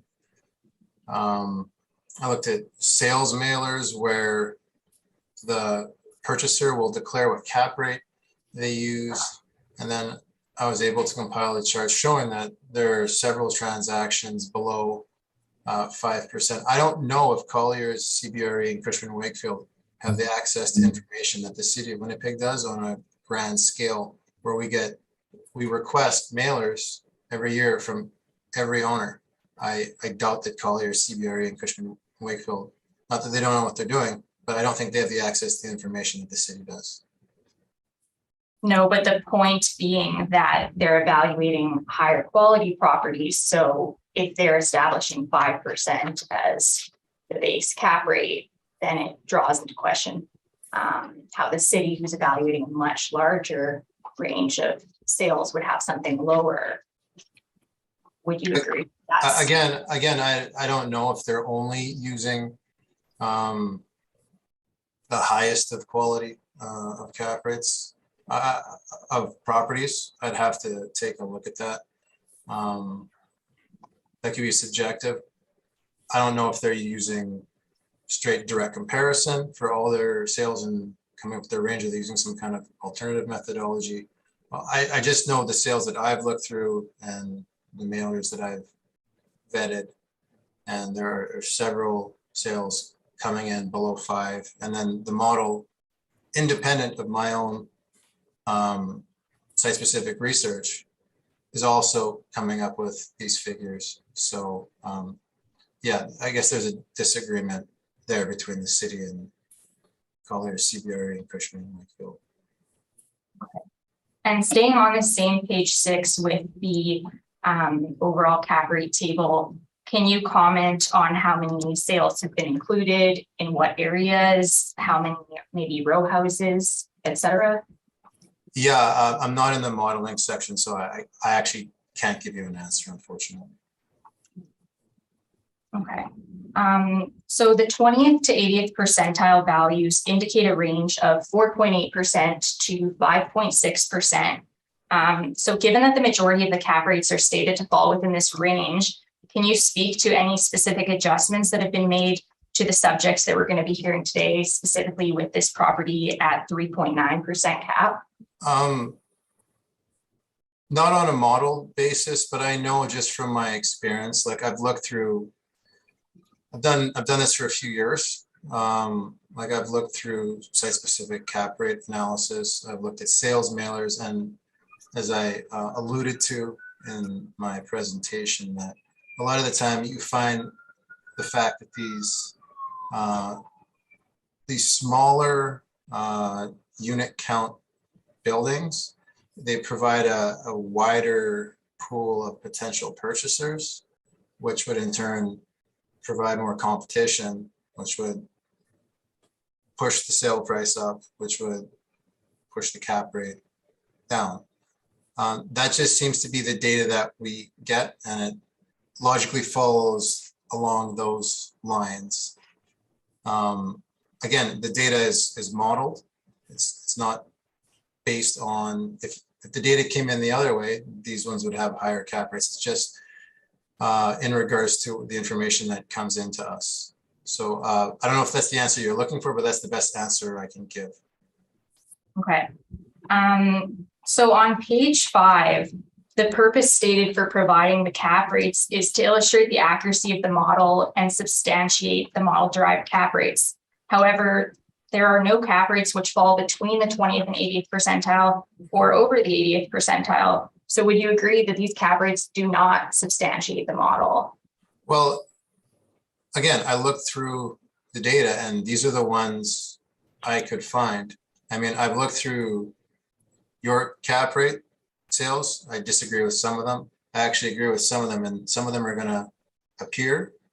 I wasn't able to find them initially in my initial search, but they are going to appear in this table. This table is a work in progress as we work our way through this cycle, as information becomes available to us. But these sales mainly show that there are several properties that transacted below 5%, and that wasn't always the case, but it's the case now.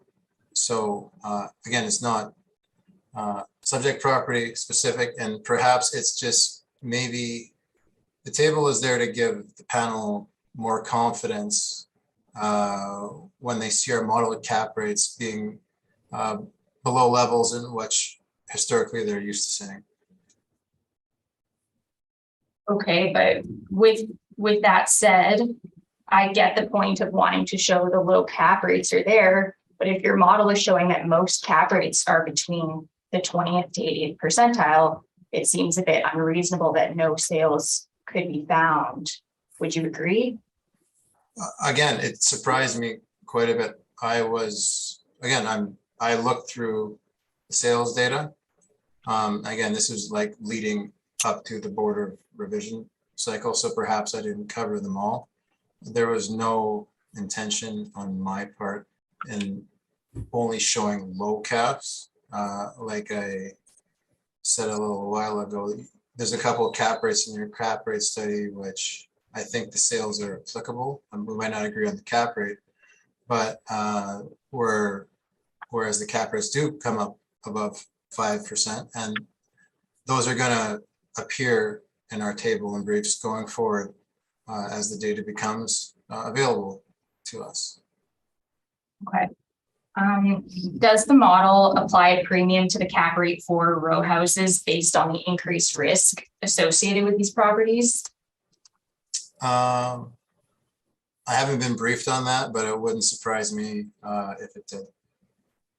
And are you aware that in prior cycles, such as 2018, the city applied a minimum cap rate of 6% for all row house properties? Yeah, and I'm dealing with a lot of those at the municipal board right now, so I'm very aware of that. Okay. So on page 5, we see you've provided a variety of cap rate sales. Do you also have the workups to support these? I do, but not in my brief. But they're all full workups. But they're not available for the board or taxpayers to view? No, but perhaps in briefs going forward, they will be. Again, it's just taken from the mailer submitted to us. But I know you want to take a look at them so you could analyze stabilization decisions and, make your own determination of cap eligibility. So I understand where your concern with that comes from. Okay. And looking at the specific sales on page 5, are you aware that the Pembina and Grosvenor sale were part of a portfolio? I noticed that they sold on the same day. I looked at them. I saw that their I mean, the sale price per suite wasn't out of line in consideration for properties of that vintage. So I did include them. Okay, and are you aware of the IAAO standards on verification adjustment of sales in terms of using multi-parcel sales in any type of study? I don't have those with me now.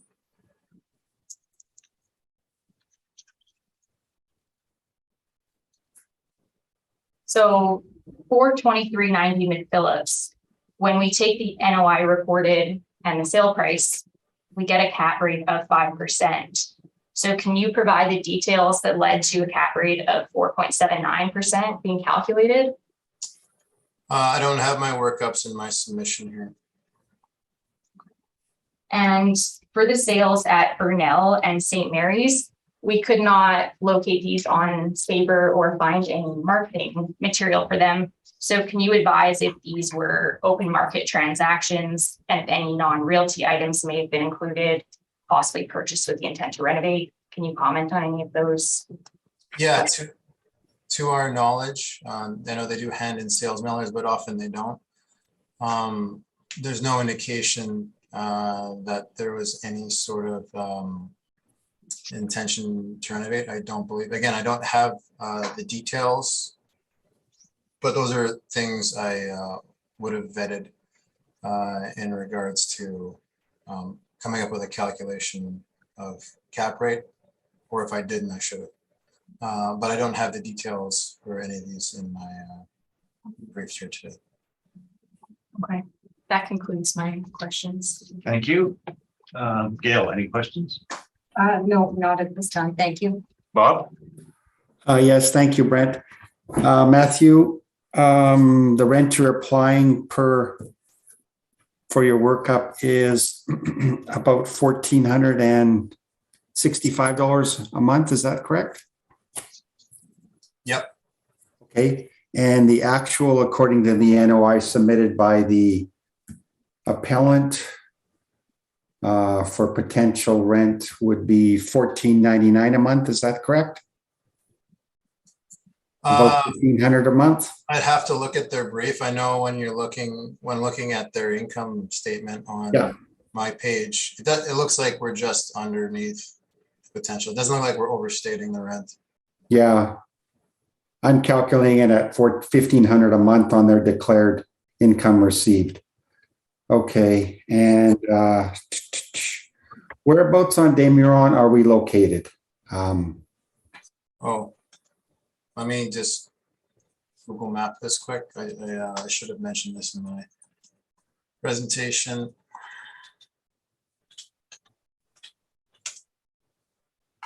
So it's Des Moines and de la Cathédrale. Okay. Got you. All right. That's my only questions. Thank you. Thanks, Bob. And I have no questions. So Barry, you can proceed with your presentation. Okay, thank you. So the property is 588 Des Moines. So if you go to our page 2, you can see a summary of some of the property details, which the assessor has covered, along with our requested value of $1,191,000. As well, if you scroll through page 2 and page 3, you can see some just external shots of the site just to get a better idea of where it's situated. If you turn to page 4, you could see an overhead view of the site. So essentially you see it has the heavy traffic influence from Des Moines.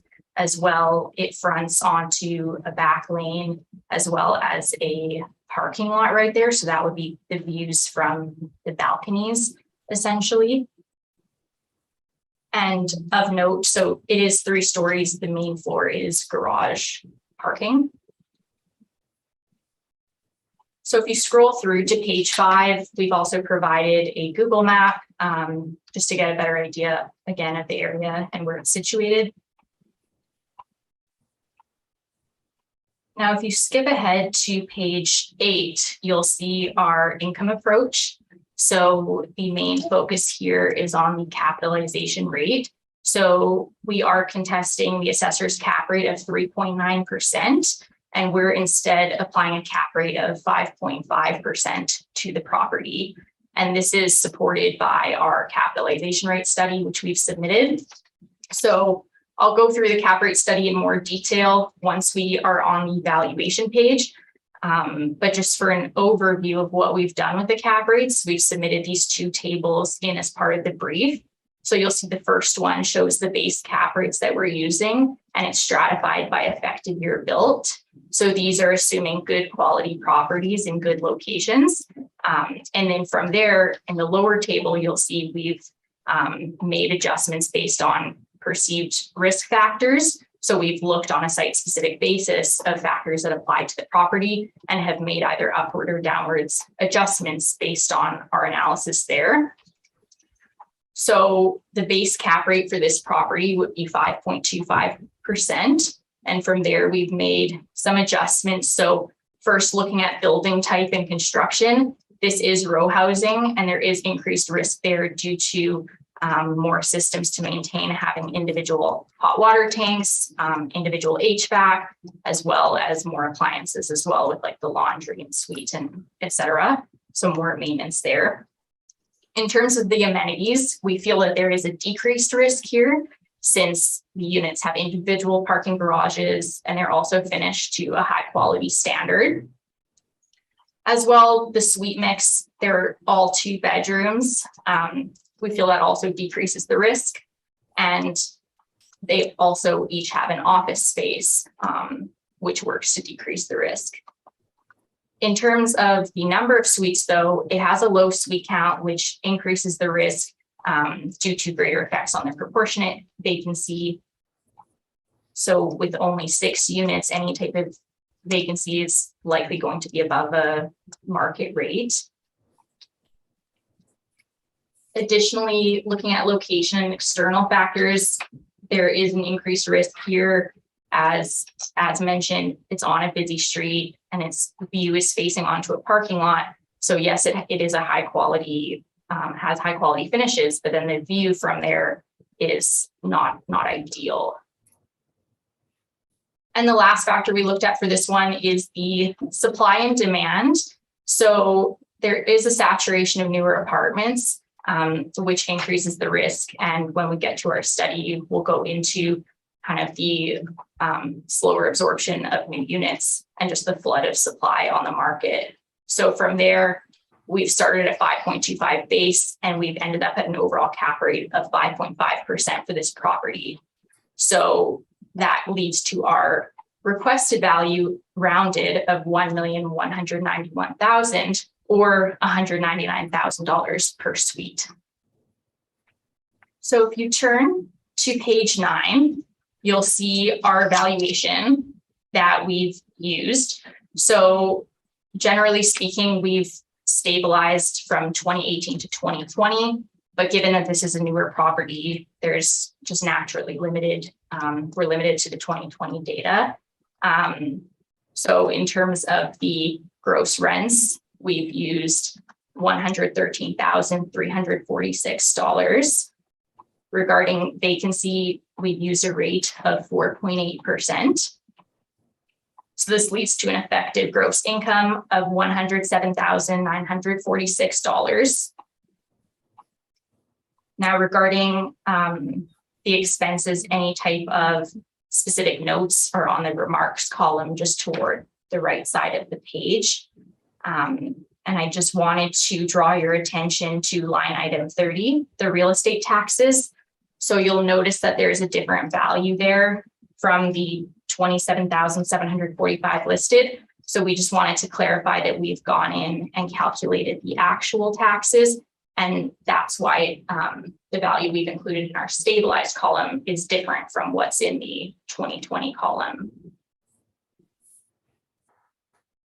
Regarding repair and maintenance, we've stabilized at $371 a suite. And that leads to our expense ratio of 39.3%, a net operating income of $65,479, and the cap rate of 5.5%.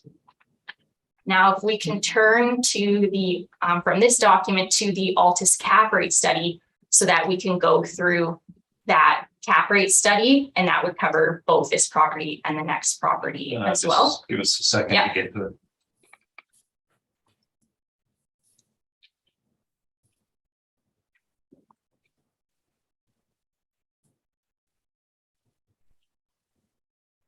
Have you got it, Bob?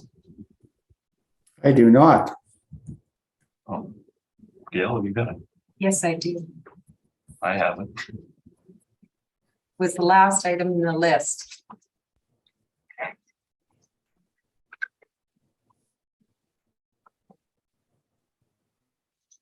Yes, I have it. Thank you. Okay, you can proceed. I see the page. It's 96 pages long. Oh, don't worry, it's mostly appendix. So, Perfect. okay, so we'll start on page 2. We've just summarized the city's cap rates that they're using. So they have a range of 3.85 to 7.4%, with most being within the 4.9 to 5.65 range. Moving along to the bottom of the page, we've summarized the brokers' market reports. So what we see for low rise is that they don't use anything lower than a 5% cap rate. And what we see when we look between cycles is majority of them are showing no compression or low compression at 25 basis points. And it should be noted that the broker reports tend to include more investment style properties, so these can skew the cap rates as well. So if we turn to page 3, this is where we get into more discussion regarding the factors that we listed that can affect the cap rate. So not all of them will apply to every property, but we evaluate on a site-specific basis. So first one being building type and construction. So we see with row housing or garden style apartments that these are typically associated with wood frame construction, wood frame balconies. There's more systems to maintain, more roof area. So this can lead to higher risk for the property. The next one would be that we'd be looking at for these properties would be building amenities. So what we're seeing is that tenant preferences have changed.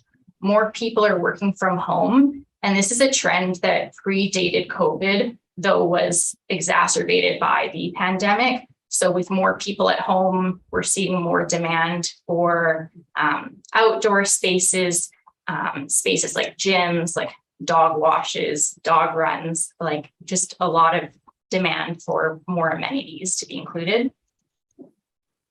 Regarding age, older units will have a shorter economic life, and there's uncertainty regarding repair and maintenance. For condition, condition will obviously have an impact. Buildings with more pending expenditures will have an increased risk. Regarding size, there's more of a preference for increased suite sizes with people spending more time at home. And number of suites, we see that this will increase the risk of the property, like we were saying before, with the lower number of units affecting the proportionate vacancy. And as the units have turnover, it'll be harder for the property to maintain market vacancy levels.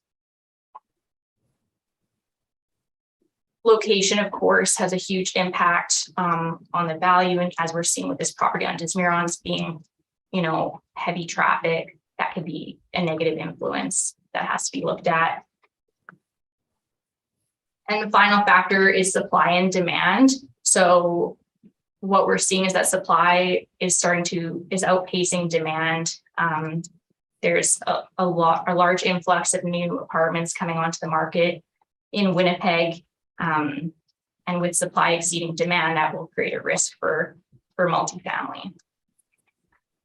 So if you look toward the bottom of page 4, we've just summarized the cap rates from last cycle. So you could just see the comparisons of the kind of starting positions as well as the final settled 2020 cap rates.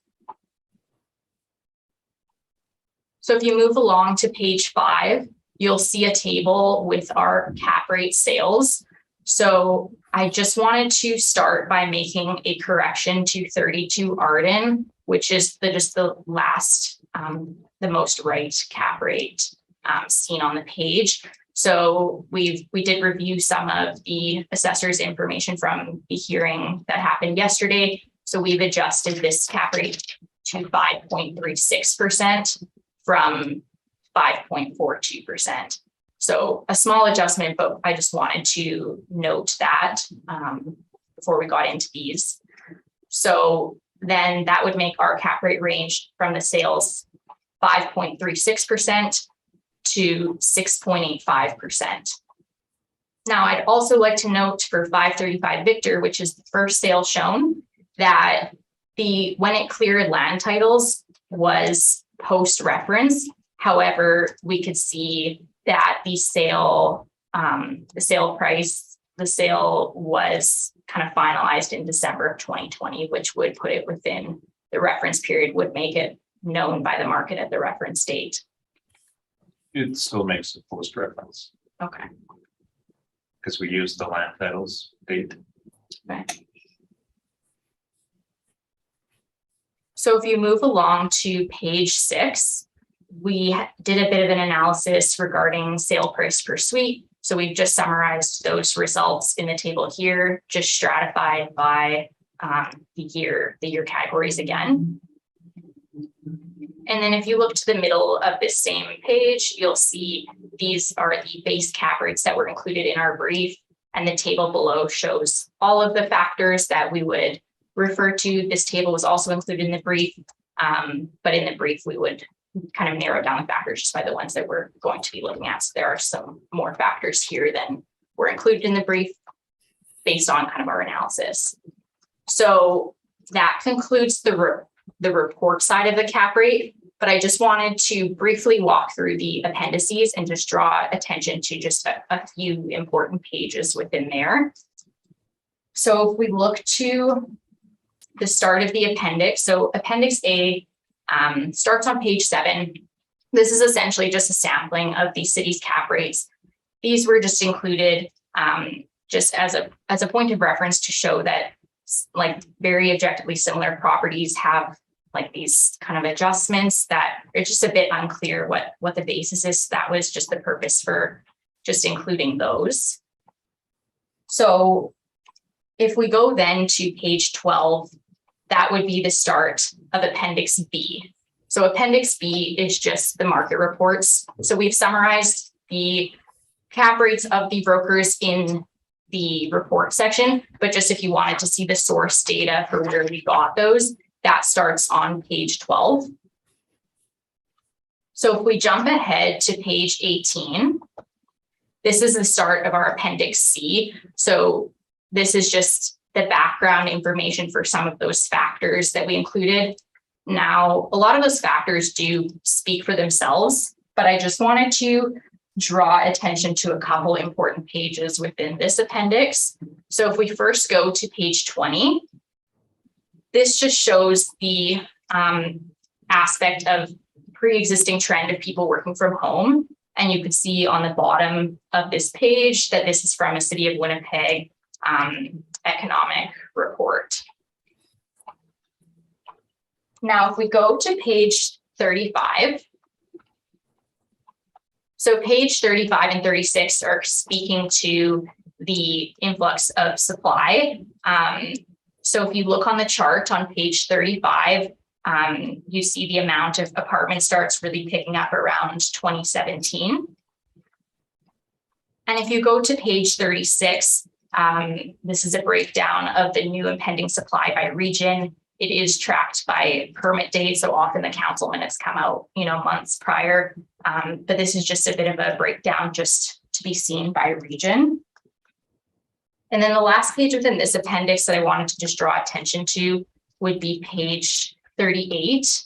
So if you look toward the bottom right section of page 38, the highlighted blurb, it just reads, the vacancy rate for newer units was 7.4%, which would suggest that newer projects are being absorbed at a slower rate.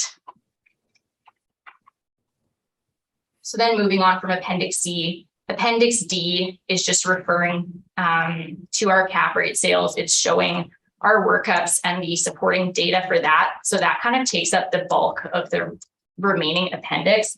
But just the last appendix to draw attention to would start on page 93. So if we just jump to page 93, this is just the final appendix showing the sale price per suite. And it's just broken down by the year category. Could you just have to give us a second? Yeah. There. Yeah, for sure.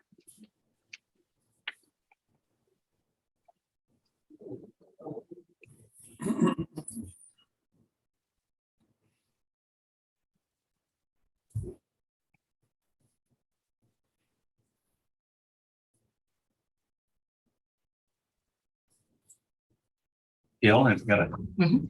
Bob, have you got it? Yes. I guess I know a slow one. Okay, go ahead. That's all good. So that concludes my presentation on the cap rate study portion.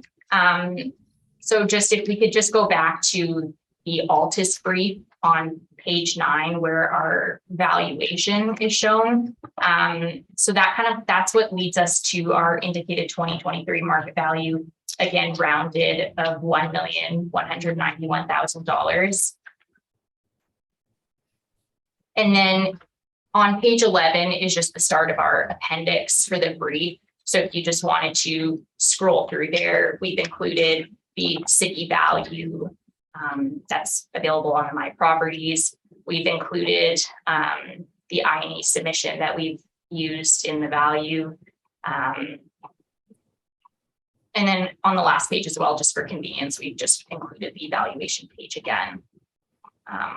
So that would conclude my presentation on 588 Des Moines.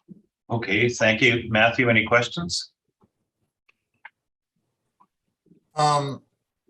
Yes, but I mean, I have rebuttal for cap rate, so it would kind of follow that. I would have to present that before I do my questions. I also understand the applicant also has rebuttal, so I'm not sure the order of operation moving forward from this point. Well, you have to question her on her evidence, and then we'll talk about rebuttal. Okay. One moment.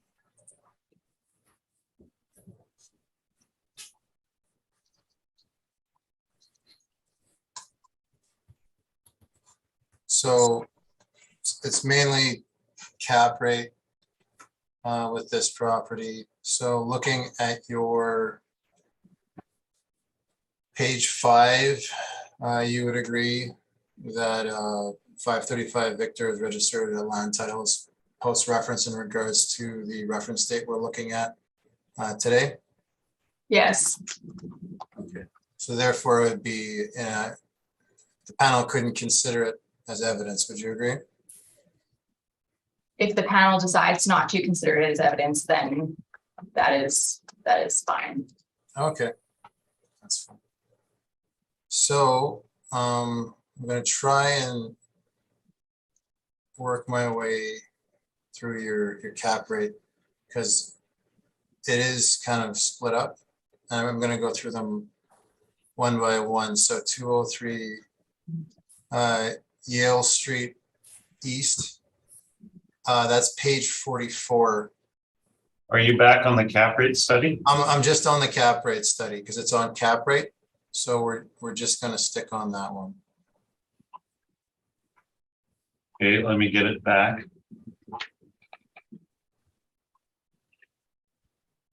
You got it, Cal? Page 44. 44. Bob, have you got it? I'm just getting there now. Yes. Okay, so looking at this, 6.02% cap rate has been calculated based on a 1 year pro forma. Now that's not, is that based on actuals or where do those pro forma numbers come from? So all of the documents that were used are shown following the workup page. So yes, it is based on a pro forma. but keeping in mind that this is the pro forma that market investors would be using. So there would be accuracy within that statement. Was this pro forma put together by a real estate agent, or is it a reflection of the actual performance? And do those two ever differ?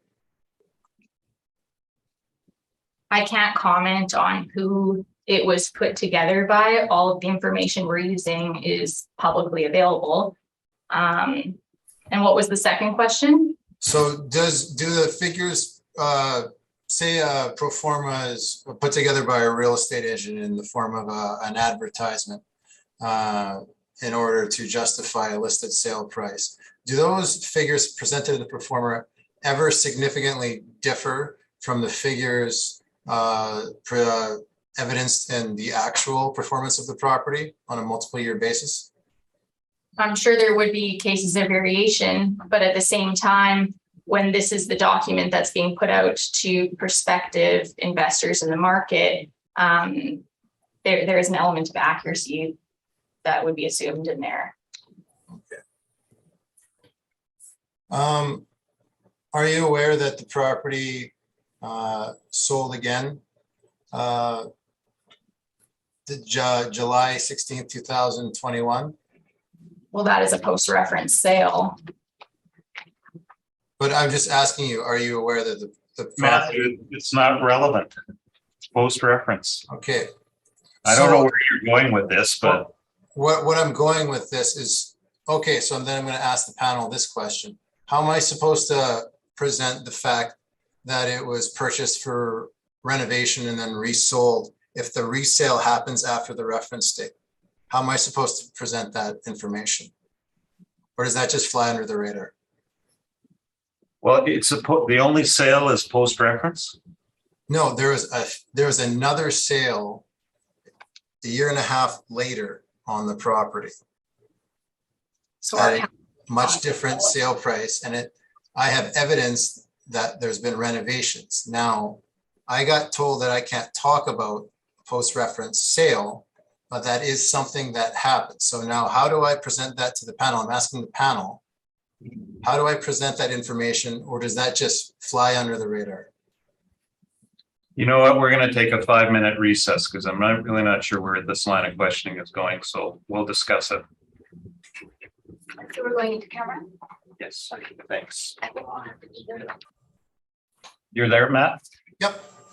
Thanks. We'll reconvene the hearing. And Matt, we're going to ask you to rephrase your question. Okay, I thought you might. Would you agree that the physical, while the financial reference date for the property is April 1st, 2021, would you agree that the physical condition we're considering for the property, its economic potential, it's the physical condition of the property 2023, economic factor April 1st, 2021. Would you agree with that's the framework we're working under here today?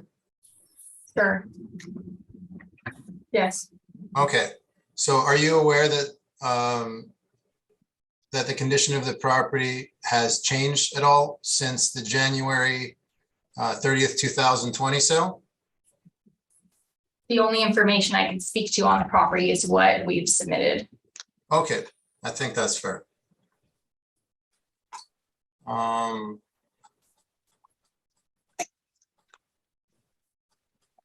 It's fine. Are you aware of any of the properties being associated sales, like between former property managers and the vendor? Yes, I believe 1139 Grant was mentioned yesterday as a potential associated sale during the hearing yesterday. We have reviewed comments from that, and we would just need to perform our due diligence on those. Okay. Would you consider that an arm's length sale? We would need to do due diligence on that to comment. Okay, fair enough.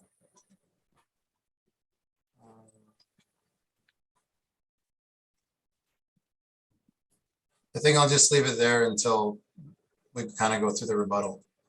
Thank you. Good, thank you. Gail, any questions?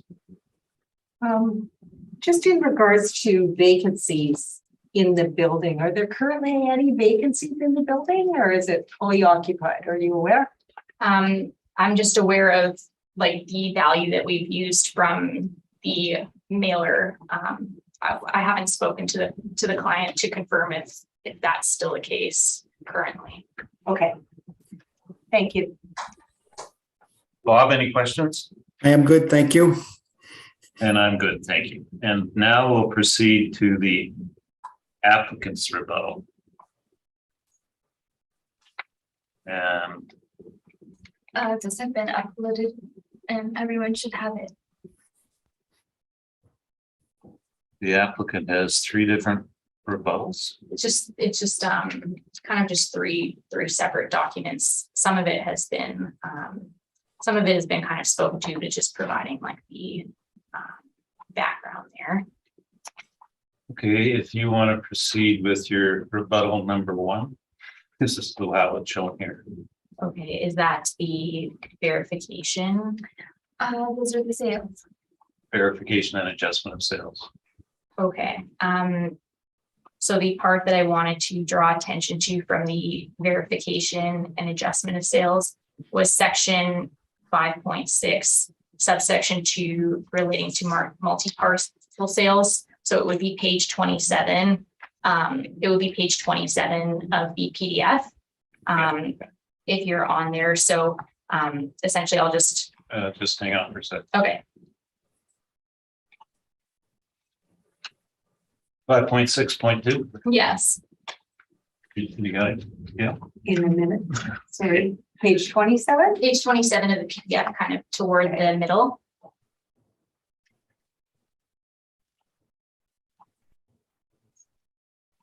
Okay. So I'll just briefly go through it. So a multiple parcel sale is a transaction involving more than one parcel of real property.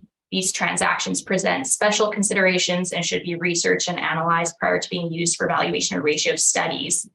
If these sales need to be used, it should be determined whether the parcels are contiguous and whether the sale is a single economic unit or multiple economic units. But regardless of this, they generally should not be used for valuation or ratio studies. So this pertains to the use of the grant, and I'm sorry, let me just grab my.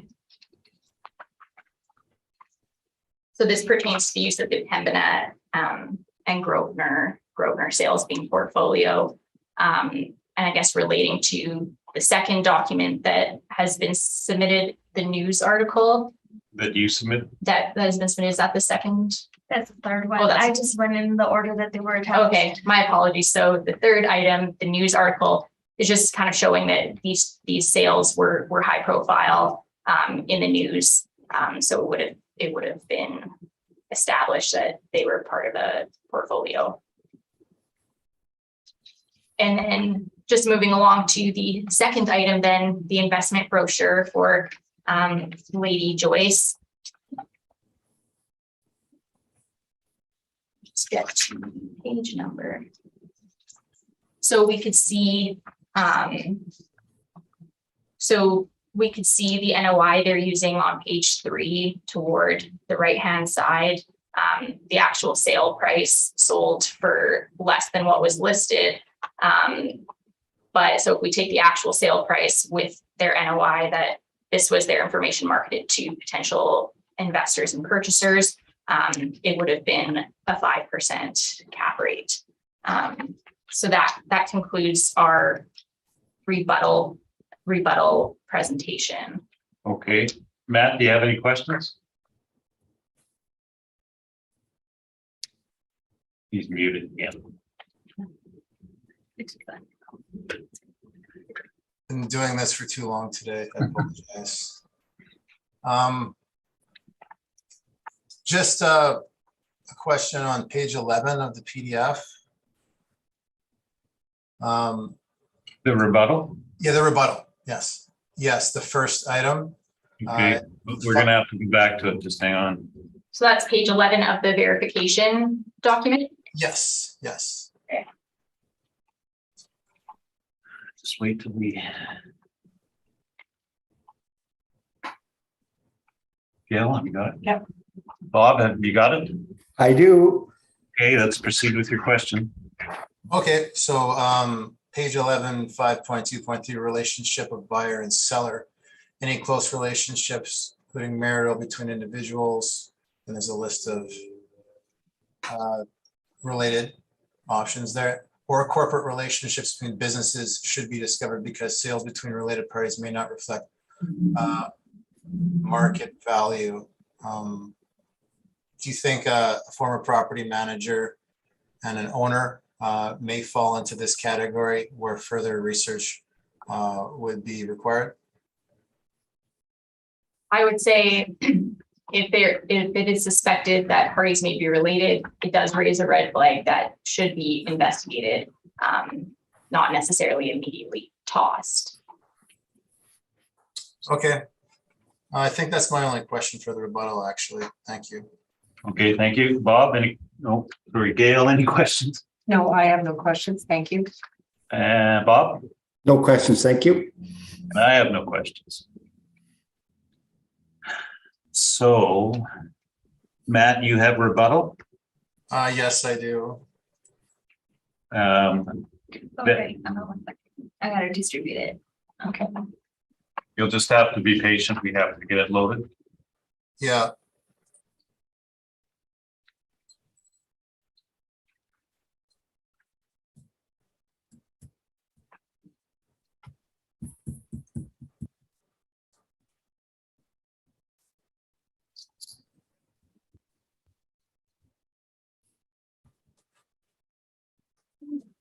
You should have that now. I'm sorry, I didn't connect to internet. Is it just the COW guest? Yes. You have the pass on that? We have, do you have it? Yeah, just kidding. Bob, do you have it? Not yet. Oh, not yet, sorry. Too many things. Let me load these first and then I'll get you the.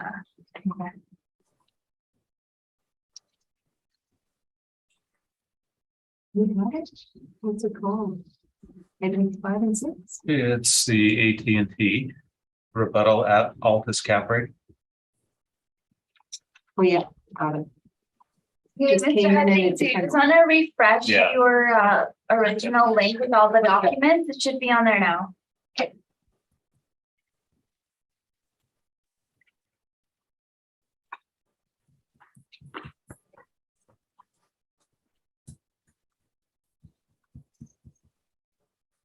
And the password.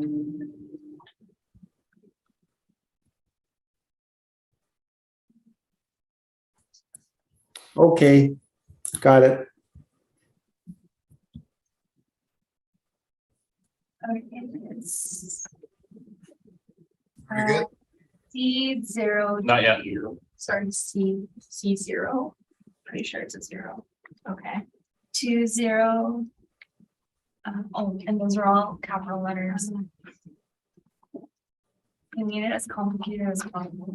Sorry, what were the numbers? Capital C0W. I've got it written down here. Do you have it written down? Yeah, might help. That's it, isn't it? Yes. That's the number 0. See. Yeah. No. Yeah. There you go. Nice. Okay.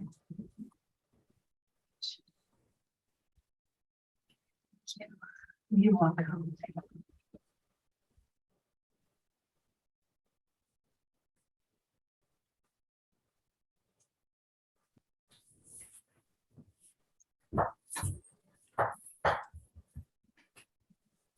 And it's just in my email. Yes.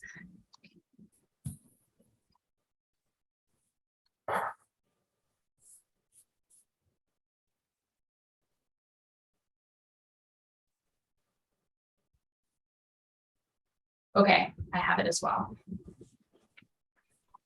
Okay, Matt, you can proceed.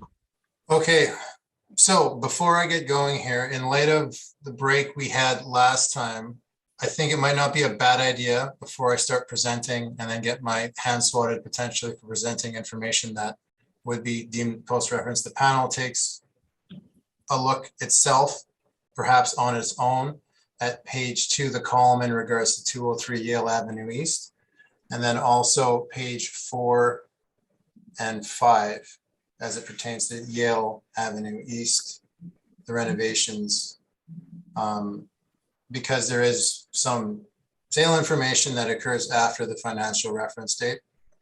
And I think maybe in perhaps fairness, that should be looked at ahead of time before I get going and then told I can't talk about it. And then I get bounced back and into a different order.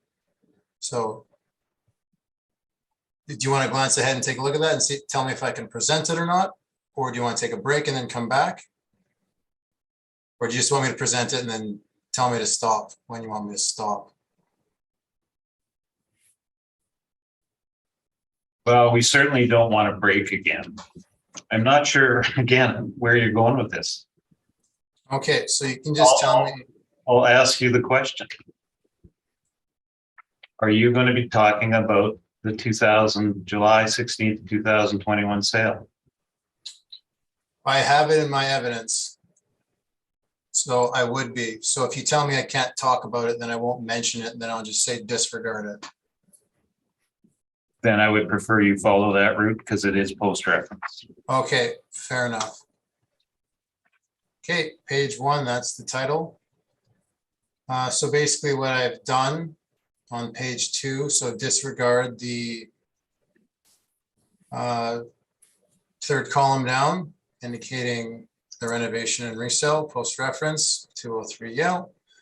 What I've done is I've looked at the mailers, stabilization, the data, and I've done my own stabilization of these properties based on the income and expenses presented by Altus. And then in the case of 535 Victor, which is inadmissible, based on the mailers we have. But I think 535 Victor, when I go through it, even though it isn't inadmissible, it shows the difficulty involved in relying solely on a pro forma in comparison to the actuals, which would, when looking at 203 Yale, based on its 2020 sale, would also roll forward to, only using a pro forma. So go to page 3. So what I've done, we have the actual mailers.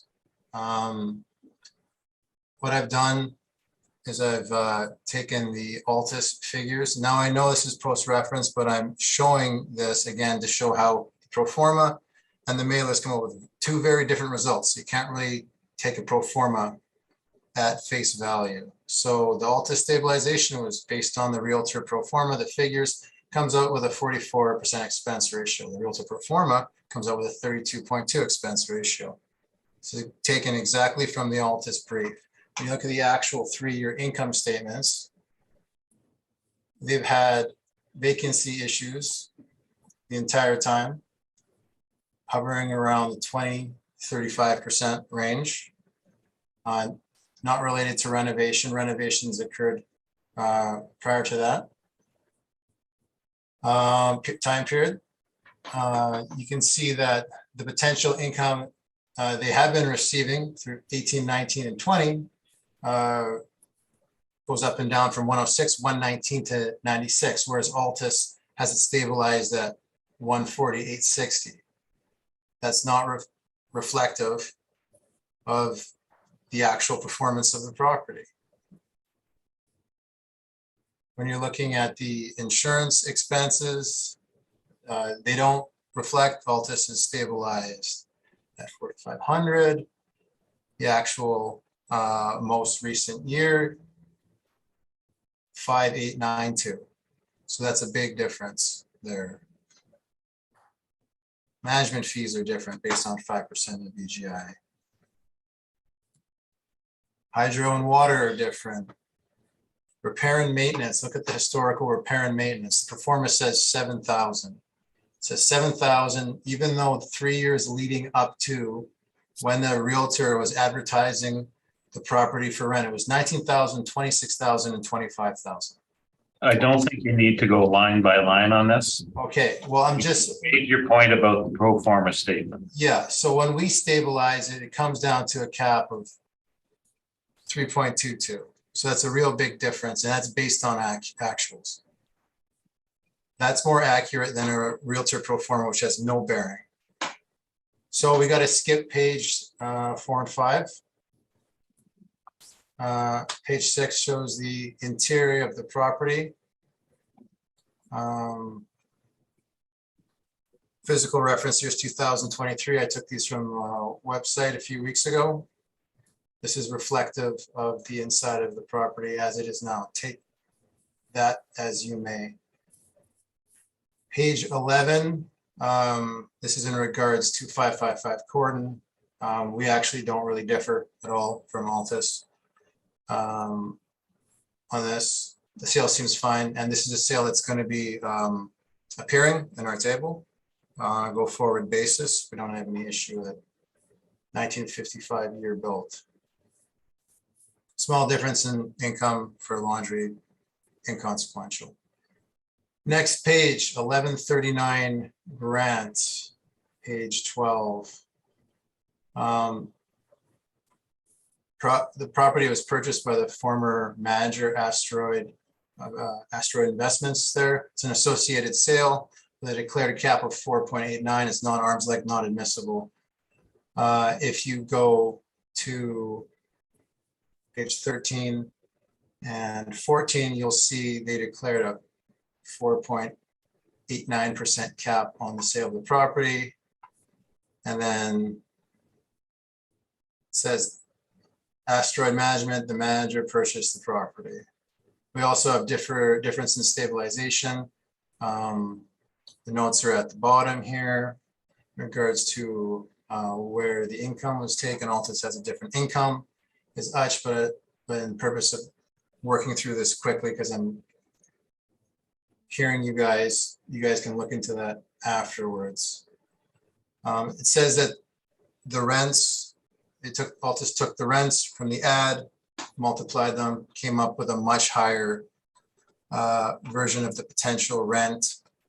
When in reality, in place, the units are renovated as they're turned over. So the best indication at the time of the sale is the 2017 potential income. And then 677 Maryland.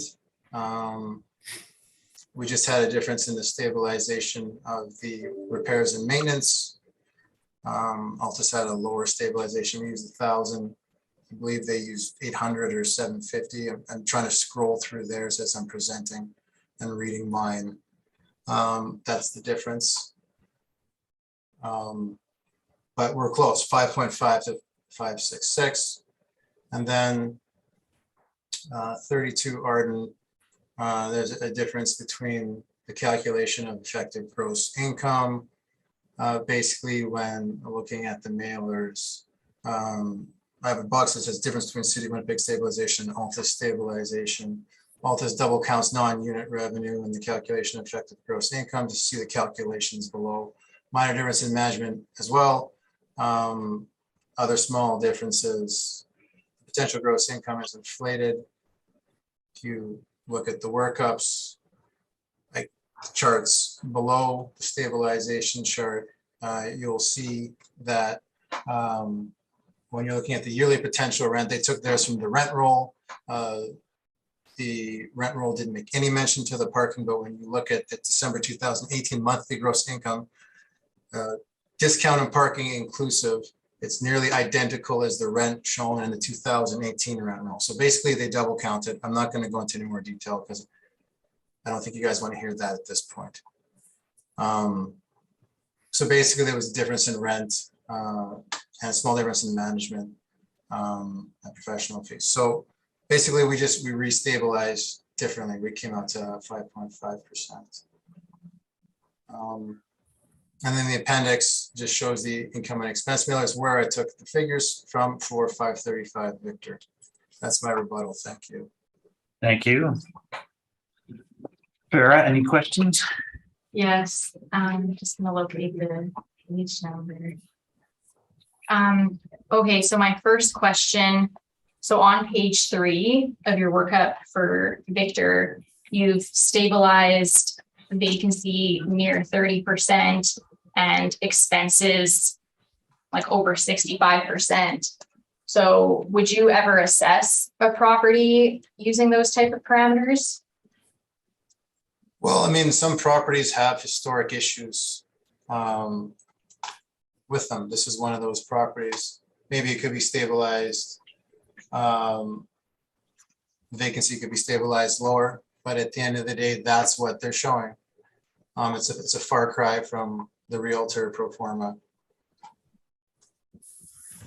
But would you agree that it's important to use similar valuation methodologies in assessing versus coming up with your cap rates, considering that these are parameters that would likely not be used for any real assessments? No, I know, but I'm just saying what the purchaser saw the vacancy as on a long-term, the 3 years leading up to the sale, that's what they looked at when in their calculation of potential income. I mean, keeping in mind, this is a post-reference sale. So yeah, could have knocked it down a bit, but I just showed what the purchaser probably looked at. Okay. So for 203 Yale, have you calculated a cap rate for this? I'm not sure we want to question on that. There's a post-reference sale on this. No, I didn't do any calculations, and I asked the panel to disregard page 4 and 5, but pages 6, 7, and 8, and 9, 10 show property that's in the midst of renovations by the looks of the windows. Can I ask another question on you or move on?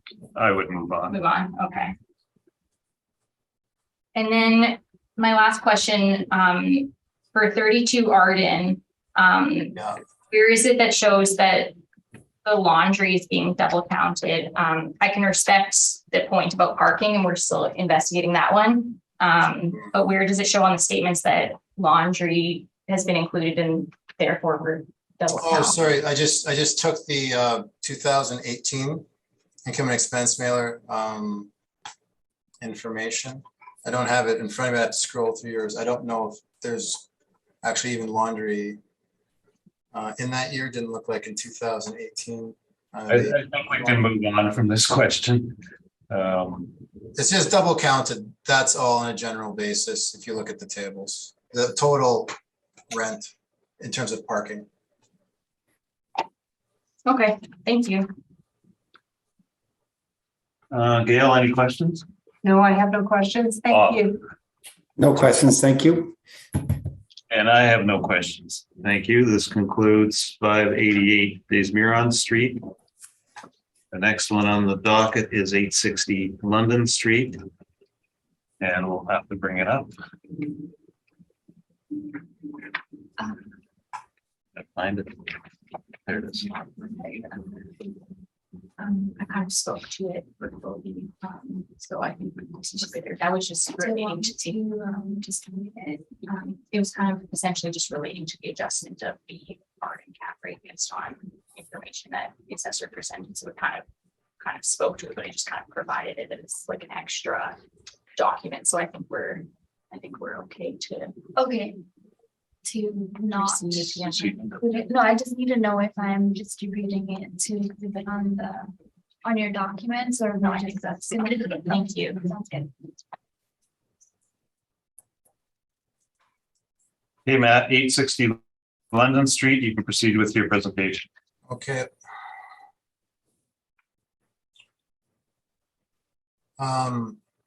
860 London Street, file number 22-943, roll number 040052411100. 2023 roll year value 4,503,000. Row house, built in 75 as an effective year built of 1995. On it, 18 suites, 18 outdoor parking spots. There's a fire and a vacancy of 6 units on this property from January 2019 to June of 2020 when they got those units back up. So that would explain the effective age on the property.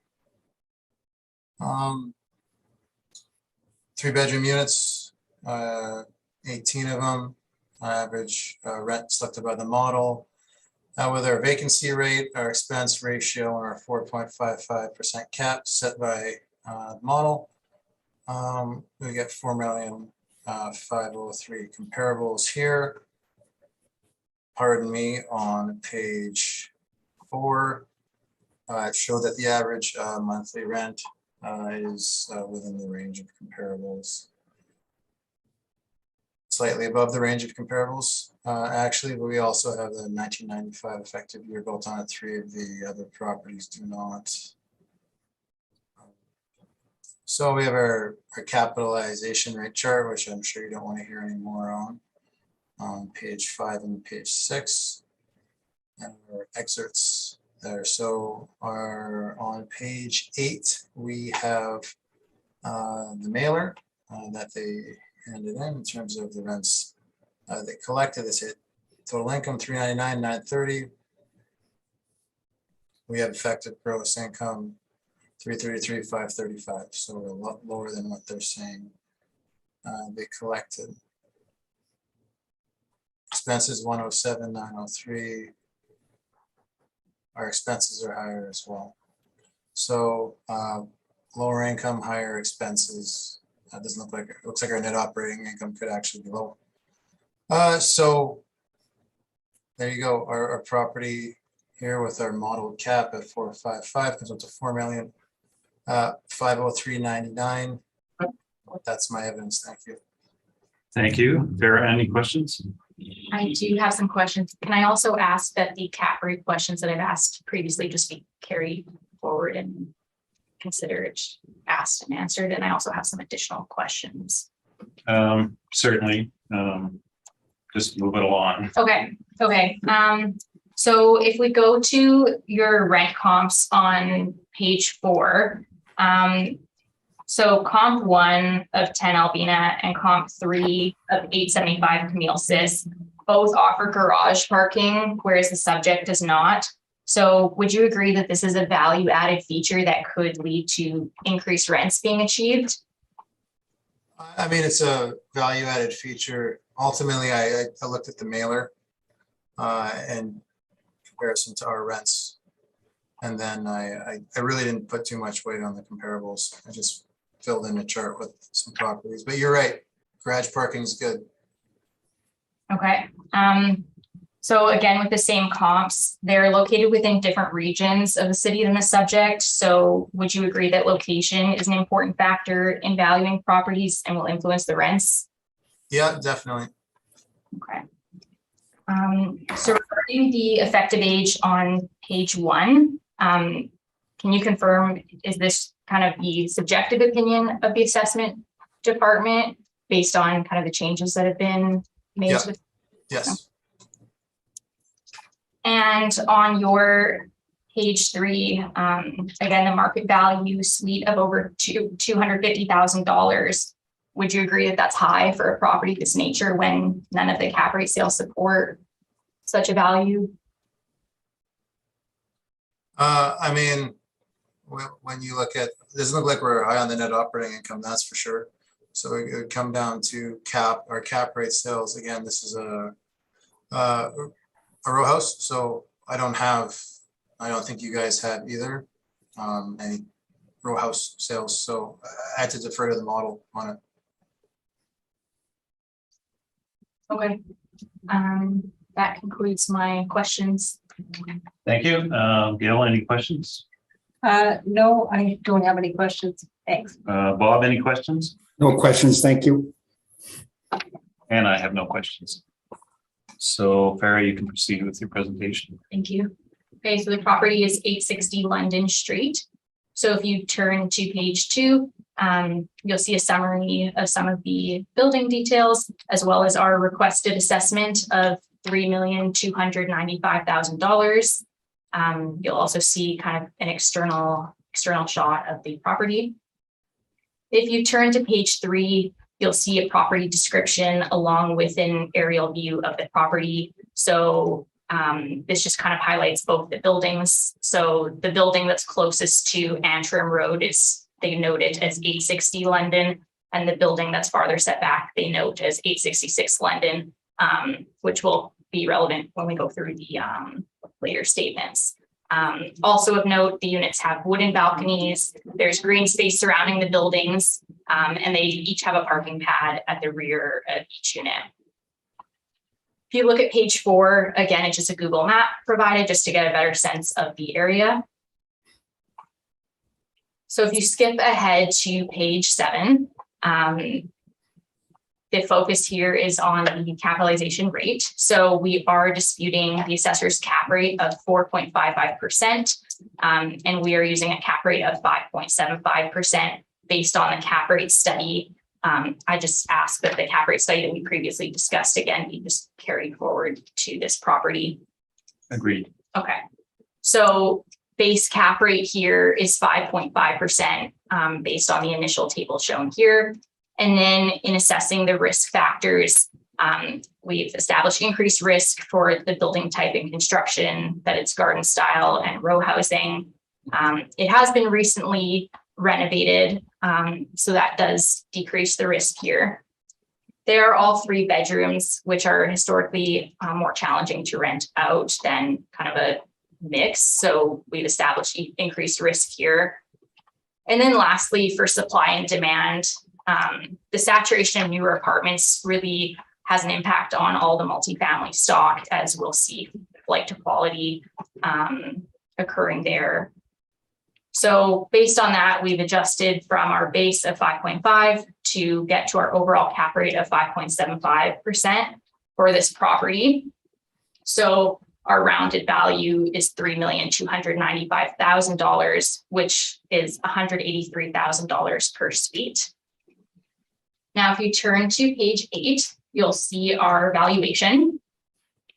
So to start walking through this, so you'll note that with the rents, we've highlighted the rent shown in the 2020 column in red, and what we've used in our stabilized value is from the rent roll.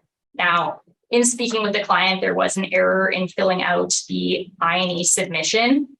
So that's why we've defaulted to the rent roll, which was also included as part of the 2020 I&E submission.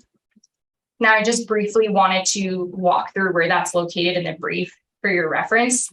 So if you look at page 24, this is the I&E submission for the relevant year. And you can see the 399 value in there. They also filled out a property identification form, which again showed around the $400,000 range. We haven't included that property identification form in the brief because we're not referencing that rent, but I just wanted to state that. So where the rent values that we're using is if you go to page 26 of the brief, this is the rent roll for the property. So what they've done is they've just broken it down by building 860 and building 866. So if you look at page 27, toward the bottom, you'll see the totals for the first building, the rent totals with the discounts. And then if you go to page 29, you'll see the rent totals for that other building. So essentially, these are the values that we're using, and this was included as part of the 2020 I&E submission. So just to clarify that rent point. So if we can go back to page 8 on the valuation, I'll just continue to walk through the rest of the valuation briefly. So the rents, so the potential gross market rents used is a value of $295,920. We've applied a vacancy of 3.2%, and we have an effective gross income of $286,788. Now, for the expenses, in the remarks column toward the right-hand side of the page, we've noted where we're getting different line items from. So generally speaking, in the cases that we're doing averages, we generally average over 2018 to 2020. However, you'll notice that for this property, for the hydro and water, we've done a larger average of 2015 to 2020. And this is just due to the variability of this expense that has been reported. We still want it, and we just wanted to more accurately capture it. So that is why those two items are averaged on a 2015 to 2020 basis. And all of the statements used have also been included in the appendix. So continuing to walk through there, the repair and maintenance that we've used is $1,263 a suite.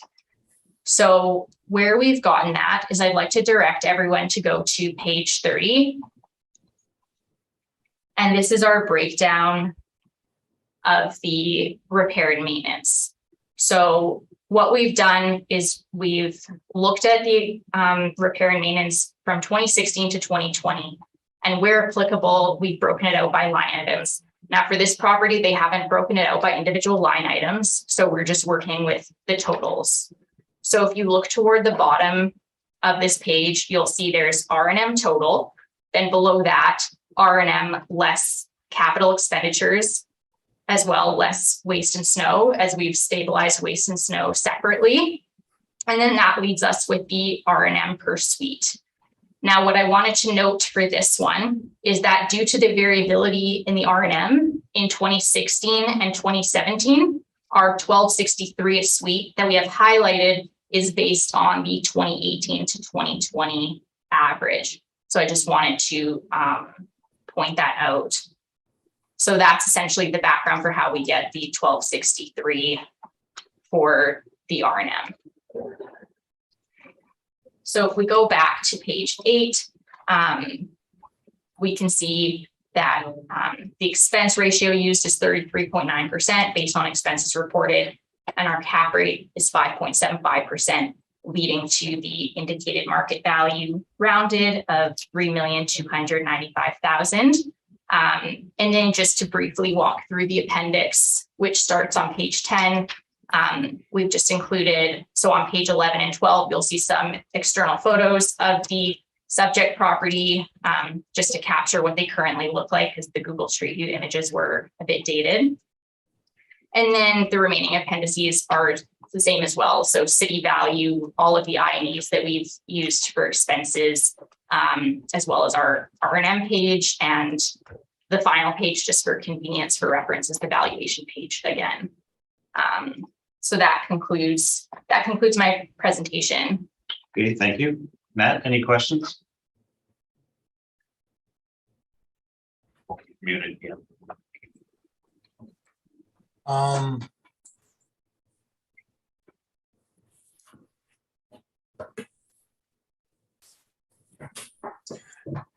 Just a quick question in regards to cap. You've got base rates, and then so is the base rate, is it indicative of the absolute lowest cap rate based on your cap rate study? Or would we find, if, say, in these rows, if there's decreased risk more so than increased risk, we would see the cap rate go down on the base rate? So the base rates are based on good quality properties in good locations. We do the analysis and do the increase or decrease risk. But the reality is, if we were going to be decreasing the cap rate, then we probably wouldn't be appealing the property. Okay, fair enough. That's my only question. Thank you. Thank you. Gail? No, I have no question. Thank you. I have one question. Oh, Bob, sorry. It's okay. I have no questions. Thanks. It was recently renovated. What type of renovations occurred? Essentially like suite upgrades, just like cosmetic changes to it. So there was renovations essentially in like the 2018-19 range, and then the fire occurred later. So I mean, the units all had like some cosmetic upgrades Oh, okay. prior to that. Okay, that was my only question. Thank you very much. I believe that concludes the hearing today. Just a minute, I have to read.